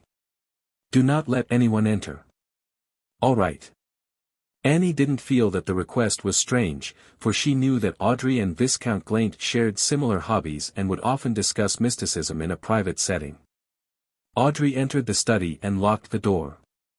She saw Glaint seated behind the desk while playing with a pen. Furs Wall was standing in front of the bookshelf, nonchalantly flipping through a book. "I'll introduce you both again. Madame Furs, a true beyonder." Glaint put down his pen and walked over. "Is that so?" Audrey intentionally exaggerated her feelings of doubt. Furs returned the book to its original position and turned around with a smile. "It looks like I have to prove myself." She walked over to the door and extended her right palm, grabbing the handle of the door. Suddenly, Audrey's vision blurred. It was as if she witnessed Madame Furs turn incorporeal as she passed through the door. She was shocked. Concentrating, she realized that Furs was no longer standing in her original position. A few seconds later, the door handle turned. The locked door was opened just like that. Furs Wall smiled as she walked in from the outside. Audrey's maid, Annie, who was not far away, didn't seem to be aware of what had happened. "What a magical ability!" Glaint exclaimed. Audrey took in a deep breath and said, "I have no more doubts." At the same time, the ability Furs had displayed allowed Audrey to confirm what her true motives were, since acquiring money or materials would be no trouble for a beyonder like that. Glaint doesn't have any beyonder guards. Furs wants to use the statuses and resources available to Glaint and I to achieve something. Audrey tried her hardest to act as a spectator. Furs chortled and said, "Let us interact with honesty. We do not have much time left. I was once a doctor at a clinic and was given an opportunity to become a beyonder. That was more than 2 years ago. I hope that you can do something for me, and the reward I will give you is allow you to join the ranks of true beyonders. I will sell you the formula of a particular sequence potion and its corresponding materials." Upon hearing such a promise, Glaint could not help but ask, "What do you want us to do?" "I have a partner who's in jail now, awaiting the final verdict. I hope that you can save her, regardless of the methods used," Furs said simply. Audrey frowned. "Madame Furs, the abilities you have demonstrated should be better suited for the task." Furs laughed and shook her head. "No, that is not the case. She cannot pass through the places that I can.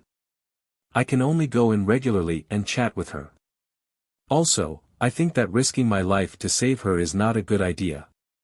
Life is short, but there is much for us to do." Audrey observed Furs's face and body language. She considered her words before asking, "I understand. What crime is your partner being locked up for?" Furs's expression immediately turned a little awkward. "My partner is a very respected person who can make others comply from the bottom of their hearts.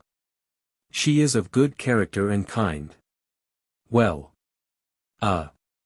It was that the means she used to convince a thug was a little over the top." After handing out the mission, Klein followed his original schedule of mysticism lessons in the morning and combat lessons in the afternoon.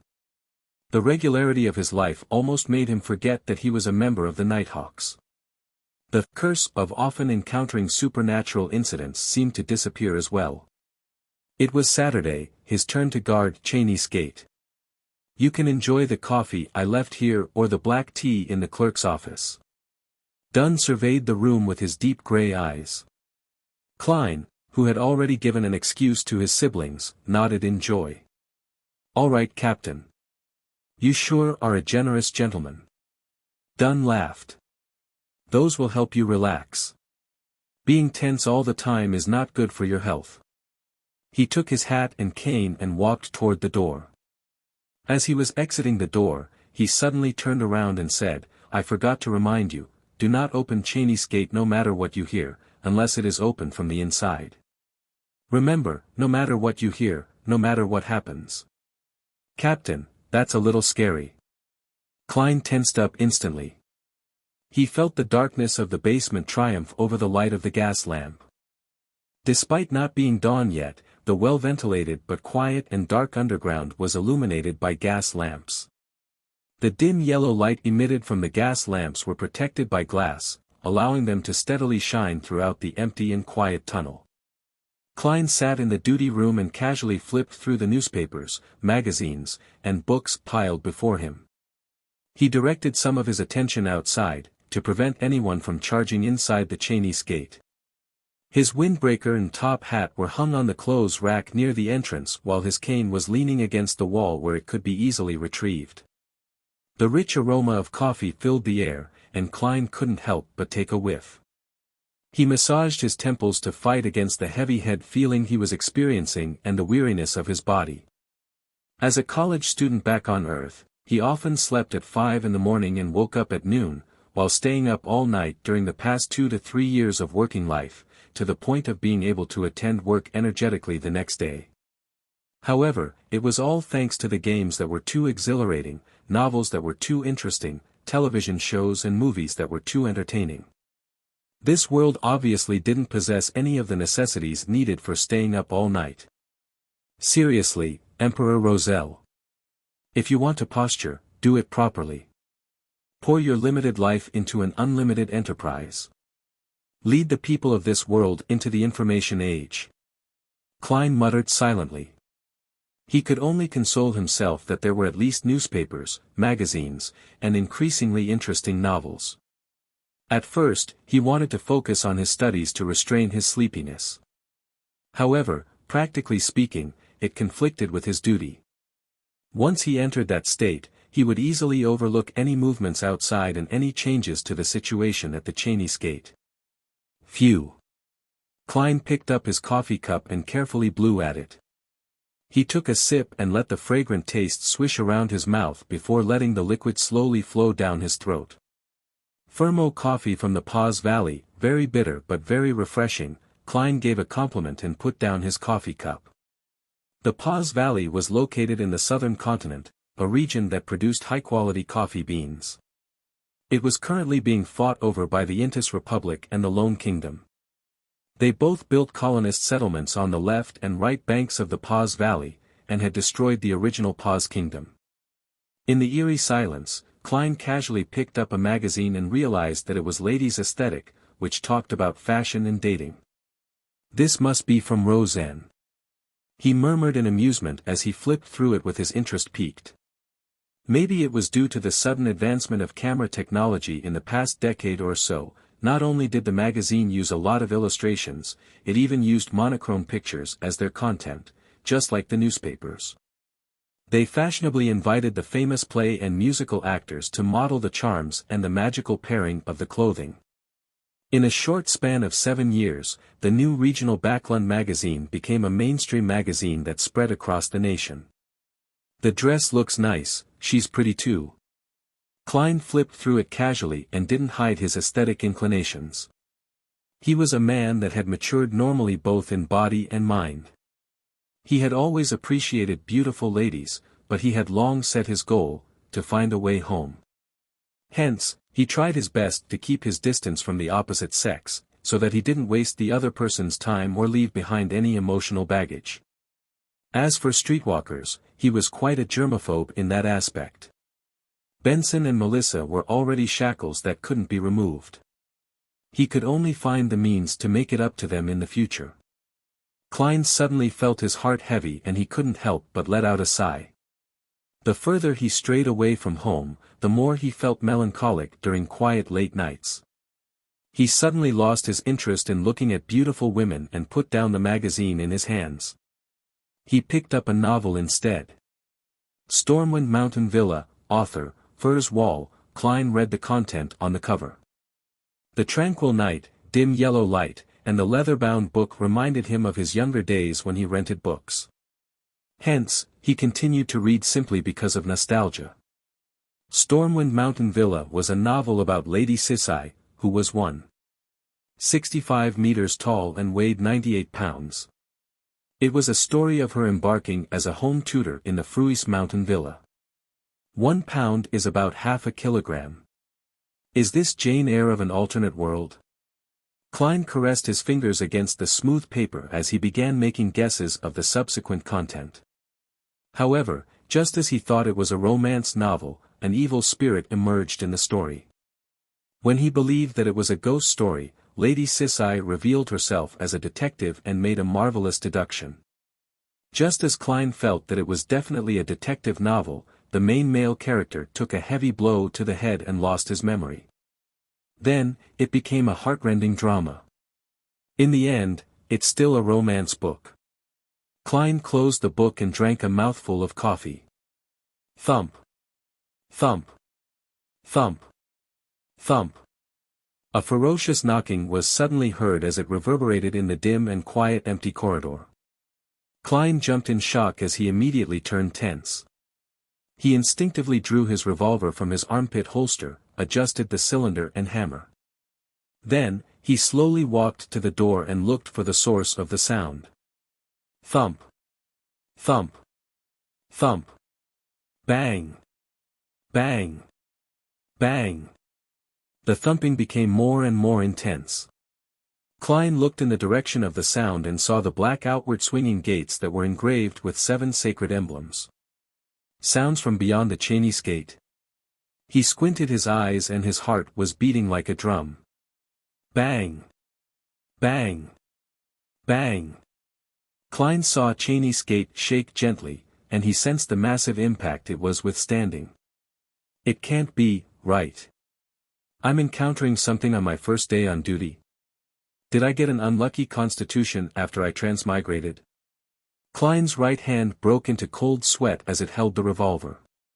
Very soon, he recalled the captain's instruction, do not open Chinese gate no matter what you hear, unless it is open from the inside. Could this be a normal phenomenon? Klein suddenly calmed down. Bang! Bang! Bang! Thump! Thump! Thump!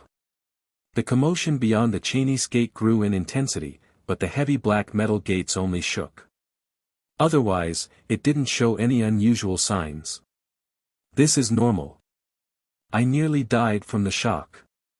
Klein muttered, before he prepared to return to the duty room. Just then, he heard a sharp grinding noise. He looked at the heavy Chinese gate bulging outwards as a crack appeared in its surface. Zing! In the jarring noise, Klein's almost fixed eyes saw a figure.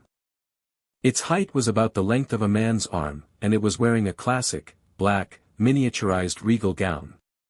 There was an obvious stain on the gown.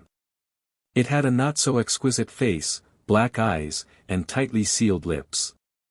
It was a cloth puppet, a toy cloth puppet. At that moment, when Klein was about to subconsciously raise his gun to take aim, the cloth puppet leaned heavily into the crack in Chinese gate and unfurled the paper it was holding. There were many mysterious symbols on the paper, some that Klein knew and some that he had yet to learn. Together, they formed a vertical eye. Klein had yet to understand the situation when the regal-gowned puppet was suddenly dragged back by a shapeless force to the back of Chinese gate. Creak. Chinese gate closed once again, with no more knocking or pounding sounds. The basement regained its tranquility and silence as though nothing had happened. I have to inform Captain that Chinese gate was opened from the inside. But it closed itself. At that moment, Klein's mental facilities returned to him as he felt alarm, fear, and doubt. A few seconds later, he recalled what the cloth puppet was.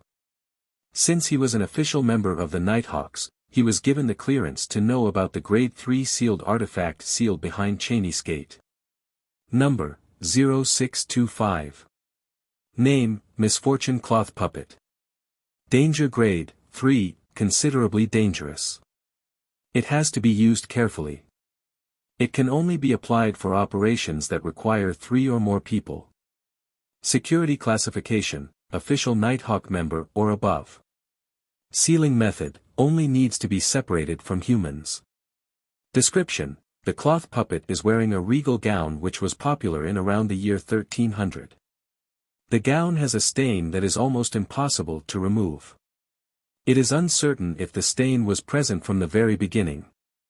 In a few tragic cases of individual family financial crises recorded in Tianjin, the police noticed the existence of the puppet. It was always placed in the children's bedroom, on the side table next to the bed. A few Nighthawks accepted the request and started an investigation on the puppet. The initial evaluation determined that it brought misfortune, causing people around it to be unlucky and find themselves in danger. Finally, they would die one after another.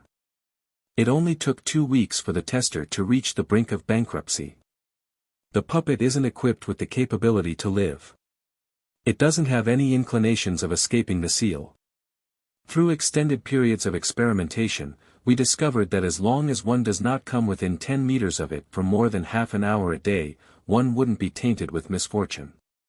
If misfortune has befallen someone, the person will immediately have his situation turn for the better as long as the misfortune is transferred to another person. Appendix: the puppet first appeared in the house of an old lady, Tess, who lived in the lower street of Iron Cross Street. She was a toymaker. Due to old age and her husband's severe illness, with both her children passing on early, she had no choice but to move to the Iron Cross Street's lower street. This was the last toy she sold. She exchanged the puppet for some poison hemlock and ended her and her husband's lives, having starved for more than 3 days. As Klein recalled the information of sealed artifact 3-0625, he felt even more doubtful and horrified. Didn't it say the puppet isn't equipped with the capability to live? Didn't it say that it doesn't have any inclinations of escaping the seal? What did I see just now? What dragged it back in the end? The symbol that was drawn on the paper that it unfurled, what does it mean? That scene earlier was like how a psychotic murderer deals with his victim as the victim slams on the gates heavily and cries for help desperately, only to be dragged back. While these thoughts flooded him, Klein decided not to make any decision on his own. He returned to the duty room and pulled a rope. The rope tightened, the gear spun, and there was suddenly a hurried ringtone that rang on the second floor of the Blackthorn Security Company. Leonard Mitchell and the other sleepless who were playing cards in the entertainment room immediately put down their poker cards and ran to the basement. The sound of running footsteps entered Klein's ears, calming him down as he stood at the entrance of the guard room. Leonard arrived first, holding a revolver. He asked in a solemn voice, "What happened?" Watching Leonard struggle to stop, Klein suddenly thought of something that Roseanne had mentioned in the past. 3 years ago, Leonard, who had just become a sleepless, tried to run down the flight of stairs despite not having adapted to the potion's power, causing him to fall and roll down. With a cough, Klein pointed at Cheney's gate and said, "There was a knocking noise from the inside, which then became a loud slamming noise. Then the door was pushed open a little." Cheney's gate was pushed open, the short Kenley asked in shock. "Yes, a slit was opened." Klein continued his description. He saw that Leonard, Kenley, and Royale had stopped approaching the guardroom, instead forming an arc formation a few steps away, loosely surrounding Klein. He paused for a moment before asking, "Are you suspicious of me?" "No, it isn't suspicion. This is protocol." Kenley shook his head. In this tense atmosphere, Leonard maintained his flippant attitude, laughing as he added, "There have been incidents like this in other churches." The beyonder guarding Cheney's gate lost control and pulled the bell before killing 2 teammates who came to help. "All right." Klein no longer felt angry and aggrieved at being ostracized. Instead, he asked, "Then how should I prove that I haven't lost control?" Leonard wiped away his flippant smile and tapped his chest 4 times. With a hoarse voice, he recited softly, "Lacking clothes and food, they have no shelter in the cold. They are drenched by rains, and huddle around the rocks for lack of shelter. They are orphans snatched from the breast, hope lost on them, they are the poor that have been forced off the proper path. The Evernight did not forsake them, but bestowed them with love.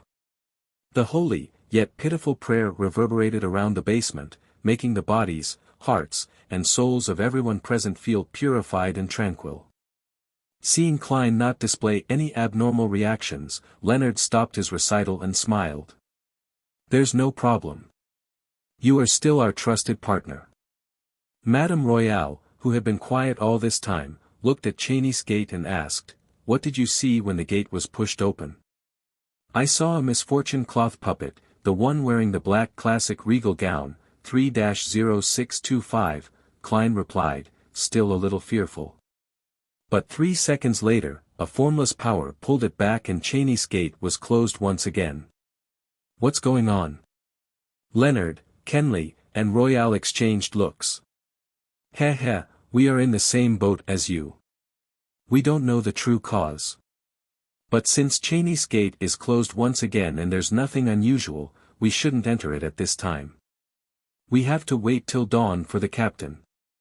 Royale calmly added, "I will wait here and guard the gate with you." "All right." Leonard moved his hand and gave a bantering laugh. "As the most powerful person here, I shall stay too.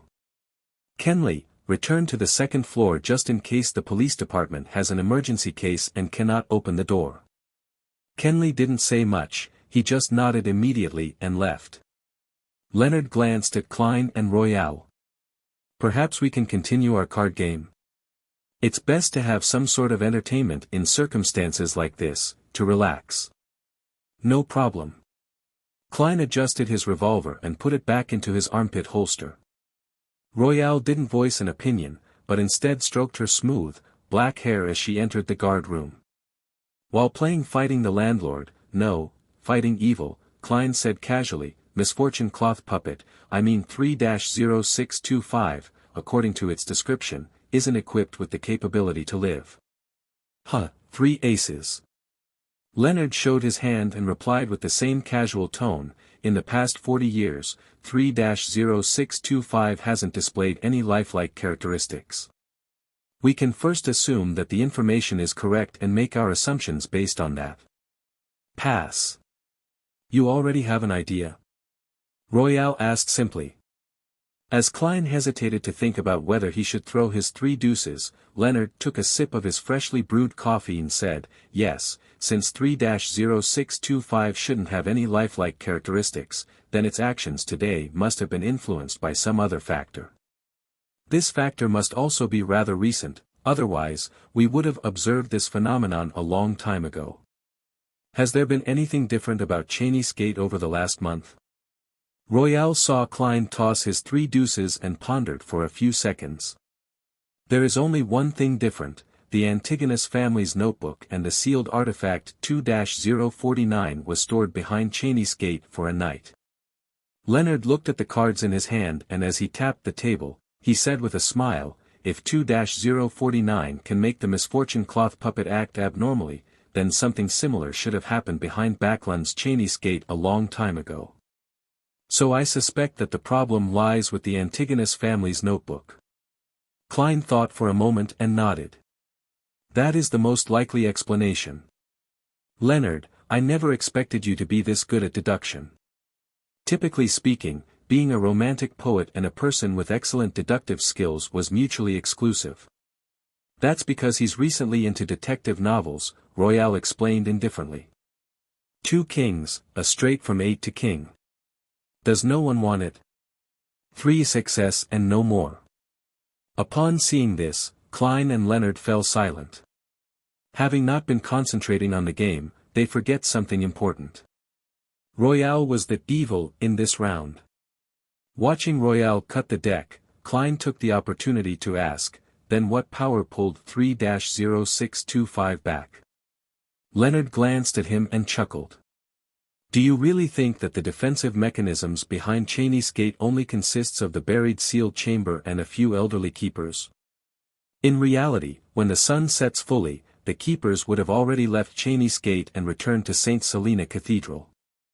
The power in the gate is strongest at night and is no longer safe for any living creature. The power only weakens when the sun rises again. That is also why the captain asked us not to enter Cheney's gate no matter what we hear. In other words, the captain had forgotten to tell me the reason. Klein thought for a bit before asking, defensive mechanisms such as nexus formations? Like magnified versions of amulets and charms? Yes. Royale nodded as she stroked the edge of her cards. There is a reason that Cheney's gates are placed in the central cathedral of each city. The gate is maintained by the followers that go to these churches every day. Their sincere prayers allow a part of their spirituality to enter the nexus formations, and from small contributions comes abundance. I see. Klein nodded as he saw that he had a lousy hand. At that moment, Leonard laughed and said, there isn't just one defensive mechanism behind Cheney's gate. Saint Selena's ashes are buried inside. She was a high-sequence beyonder when she was still alive. The ashes of Saint Selena? Ashes of a high-sequence beyonder? Sacred ashes? What use do those have? Klein was as puzzled as he was curious. Saint Selena was a devotee when the Church of the Evernight Goddess was being established. She was active during the Third Epoch and her deeds were written in many holy scriptures. Thus, Saint Selena was a fairly commonly used name among the commoners who believed in the Evernight Goddess.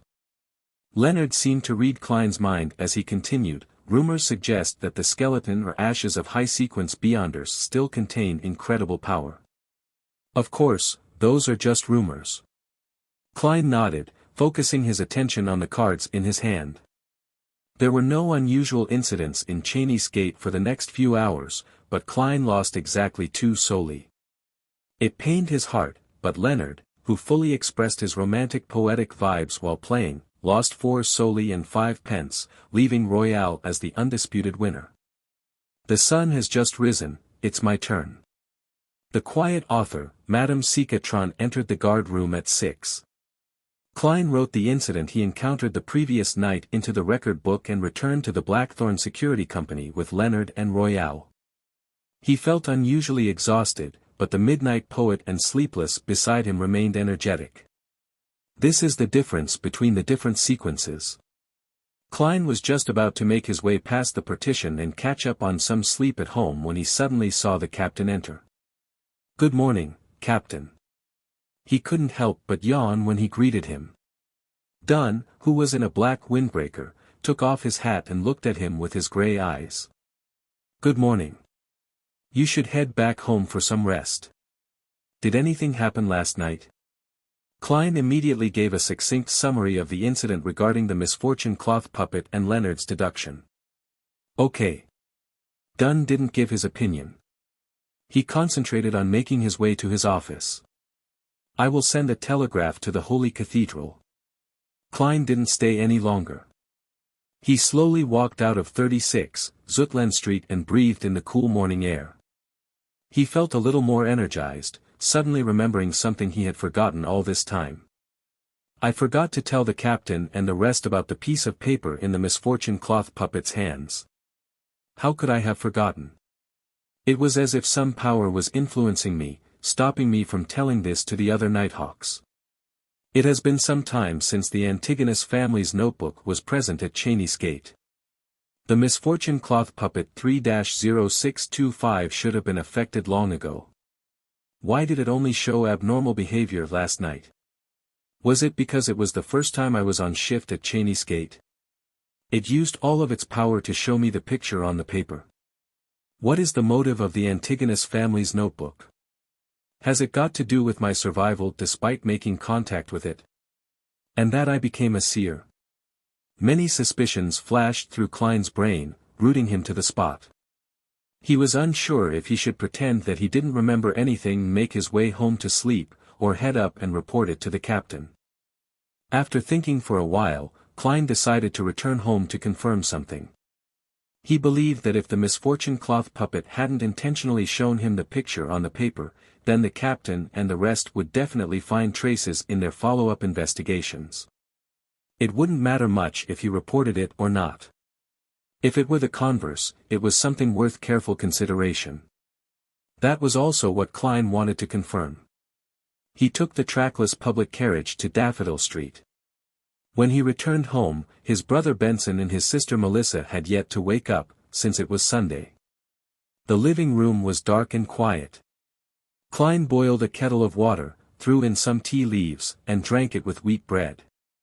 Then he took his coat, hat, and cane towards the stairs. He subconsciously lightened his footsteps to avoid making any loud noises. Just as he got to the second floor, he saw the bathroom door suddenly open, and Melissa, who was wearing an old dress, came out with a sleepy face. "You're home." Melissa was rubbing her eyes sleepily. Klein covered his mouth and yawned. "Yeah, I need to crash. Don't wake me up before lunch." Melissa tersely acknowledged when she suddenly recalled something. "Benson and I are going to St. Selena Cathedral pray and attend Mass in the morning. Lunch might be slightly later." As not-so-devoted believers of the Evernight goddess, she and Benson went to the church once a fortnight, while Klein, who was a nighthawk, hadn't entered the church since the last time he was followed by the member of the secret order. "No, I'm at the cathedral every day, just that I'm in the cathedral's basement." Klein justified himself subconsciously. He was currently most worried that the goddess would abandon him as a fake believer. If his ritualistic magic didn't respond at crucial times, he would be in big trouble. But then, when one considers old Neil, the goddess is quite forgiving towards the nighthawks. That's right. Klein comforted himself. His scattered thoughts flashed past him, and he looked at Melissa. He nodded and smiled. "No problem. I can sleep longer then." Walking past Melissa, he entered his bedroom and locked the door behind him. Immediately following that, he psyched himself up and took out the ritual dagger and created a sealed spirituality wall. He took 4 steps counterclockwise while reciting the incantation and withstood the chaotic roars before appearing above the grey fog. In the illusionary boundless world, he was the only living spirit sitting on the seat of honor at the long bronze table. For nearly a minute of silence, Klein conjured a piece of goatskin parchment and wrote down a divination incantation. The picture that the misfortune cloth puppet displayed. Although Klein had seen the mysterious picture on the paper clearly for a split moment last night, he only managed to remember the rough shape of the picture due to his anxiety. But that wasn't a problem for a seer, he could reproduce anything he remembered and had seen once. According to mysticism theory, one's spirituality could remember everything they had seen. As long as they possessed the appropriate method, they could reproduce the scene whenever they wished. Klein even felt that the theory that Spirit Medium Daily described regarding the psychology alchemists made sense. Human memory was merely islands that were exposed above the sea, it couldn't withstand much. Hence, a person's spiritual essence remembered most of the information and turned it into the subconscious, which formed the entire ocean. While spirituality itself, even if it wasn't the entire ocean, also included the entire sea region surrounding the island. After reciting the divination incantation, Klein leaned backwards and fell asleep through cogitation.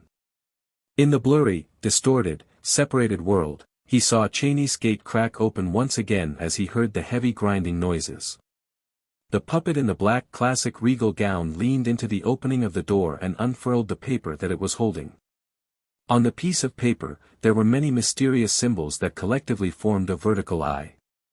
Klein carefully observed the picture before exiting the dream. Then, with the aid of the uniqueness of the world above the grey fog and the memory that had yet to fade, he expressed the image on the brown parchment. The vertical eye looked up at him, looking both sinister and mysterious. Klein thought and wrote below the eye, "This is key to the treasure that the Antigonus family left behind." Putting down the pen, he untied the silver chain that was wound inside his sleeve. As he held it with his left hand, the topaz pendulum stably hung above the divination statement and the mysterious vertical eye. There weren't any obvious movements. Klein closed his eyes and recited the sentence with his mind cleared.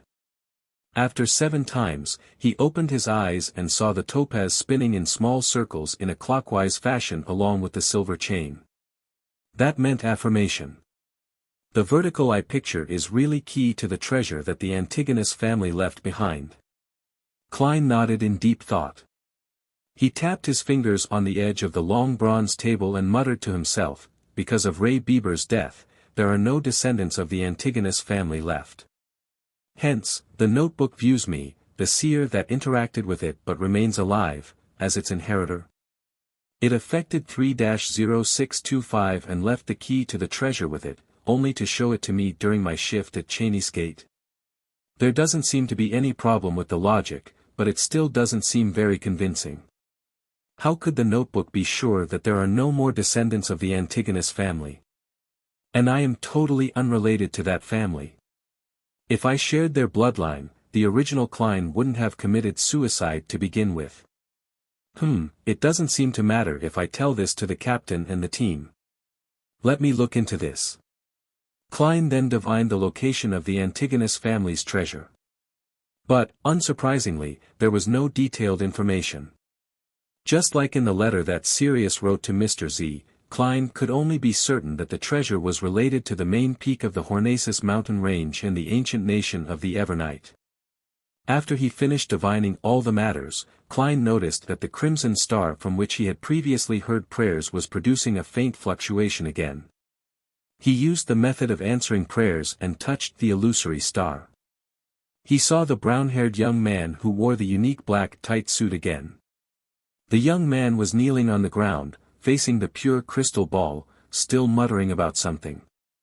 Klein, who had purposely learned some Jotun, finally understood one of the sentences. Pray. Save. Father and mother. It really is Jotun. Where in the world is Jotun still used? That's an ancient antique that is thousands of years old. What a pity, the mysterious ruler above the giant is totally powerless. I don't have the ability to save them even if I want to. Klein shook his head and sighed. He decided to observe him for a little longer. I'll see what I can do when I master more Jotun vocabulary and can understand what happened to his father and mother. Klein retracted his spirituality, wrapped it around himself, and initiated a descent. When he returned to his bedroom, he dispelled the spirituality wall, changed into old but comfortable clothing, and laid down on the bed to get some sleep. Klein slept all the way till 12:30, which was when Melissa finished preparing lunch and came knocking on the door. After having a fairly sumptuous meal, he saw Melissa bring out her new dress and fishnet hat, looking like she was going out. Do you still have something this afternoon? Klein asked, puzzled. Benson was seated on the sofa, knitting his eyebrows at his grammar books. He didn't lift his head but answered on her behalf. Mrs. Shoud from next door told Melissa that there will be a lecture regarding family affairs in the municipal hall in the afternoon. Melissa plans to attend it and learn how to deal with daily household issues. Melissa nodded and said, I got Selena and Elizabeth to join me. That's nice. I hope that the lecturer tells you that a family like us needs to hire at least one maidservant, Klein joked. Noticing that Melissa was about to refute him, he immediately added, we have to invest our limited time into more valuable matters. Melissa was stunned. After a while, she puckered her lips, put on her fishnet hat, and left the house. At 2 in the afternoon, Klein arrived at the Blackthorn Security Company again. Roseanne and Dunn Smith, who happened to be in the reception hall, asked in unison, didn't you go home and rest? Klein smiled. I was going to go to the divination club, but I kept thinking about what happened last night, so I decided to come over here first. Has there been any reply from the Holy Cathedral? Dunn shot a glance at Roseanne and turned around silently. He walked past the partition and entered his office. Roseanne pulled her face at his back, then muttered angrily, seriously, Captain. Well done. Klein complimented silently. He held back his laughter and followed Dunn into his office. Klein shut the door, and Dunn sniffed his smoking pipe before he said, the Holy Cathedral has determined that the disturbance was because of the Antigonus family notebook, which they reclassified as a Grade 1 sealed artifact. It's a pity. That means that you no longer have the sufficient security clearance to read it. Grade 1. Highly dangerous. Only the ranks above bishops and Nighthawk team captains can know of the actual situation. That also means that Captain has no idea what's happening. Highly dangerous, no wonder. Klein felt regretful yet relaxed. Dunn gave him a glance and continued, the Holy Cathedral told us to check if there are any other items behind Cheney's gate that were contaminated by the notebook. After verification, only 3-0625 was abnormal, and we have already changed its seal. Did you discover anything else? Klein pretended to ask curiously. Dunn shook his head. No. Klein nodded in thought. He didn't continue with the topic. After some small talk, he bade farewell and left for the Divination Club to continue his journey of digestion. In the municipal hall, the three best friends, Melissa, Selena, and Elizabeth, sat near the door, waiting for the lecture to begin. If she delivers a bad lecture, we'll sneak out, Selena suggested excitedly. Elizabeth immediately agreed, let's go shopping at Harrods.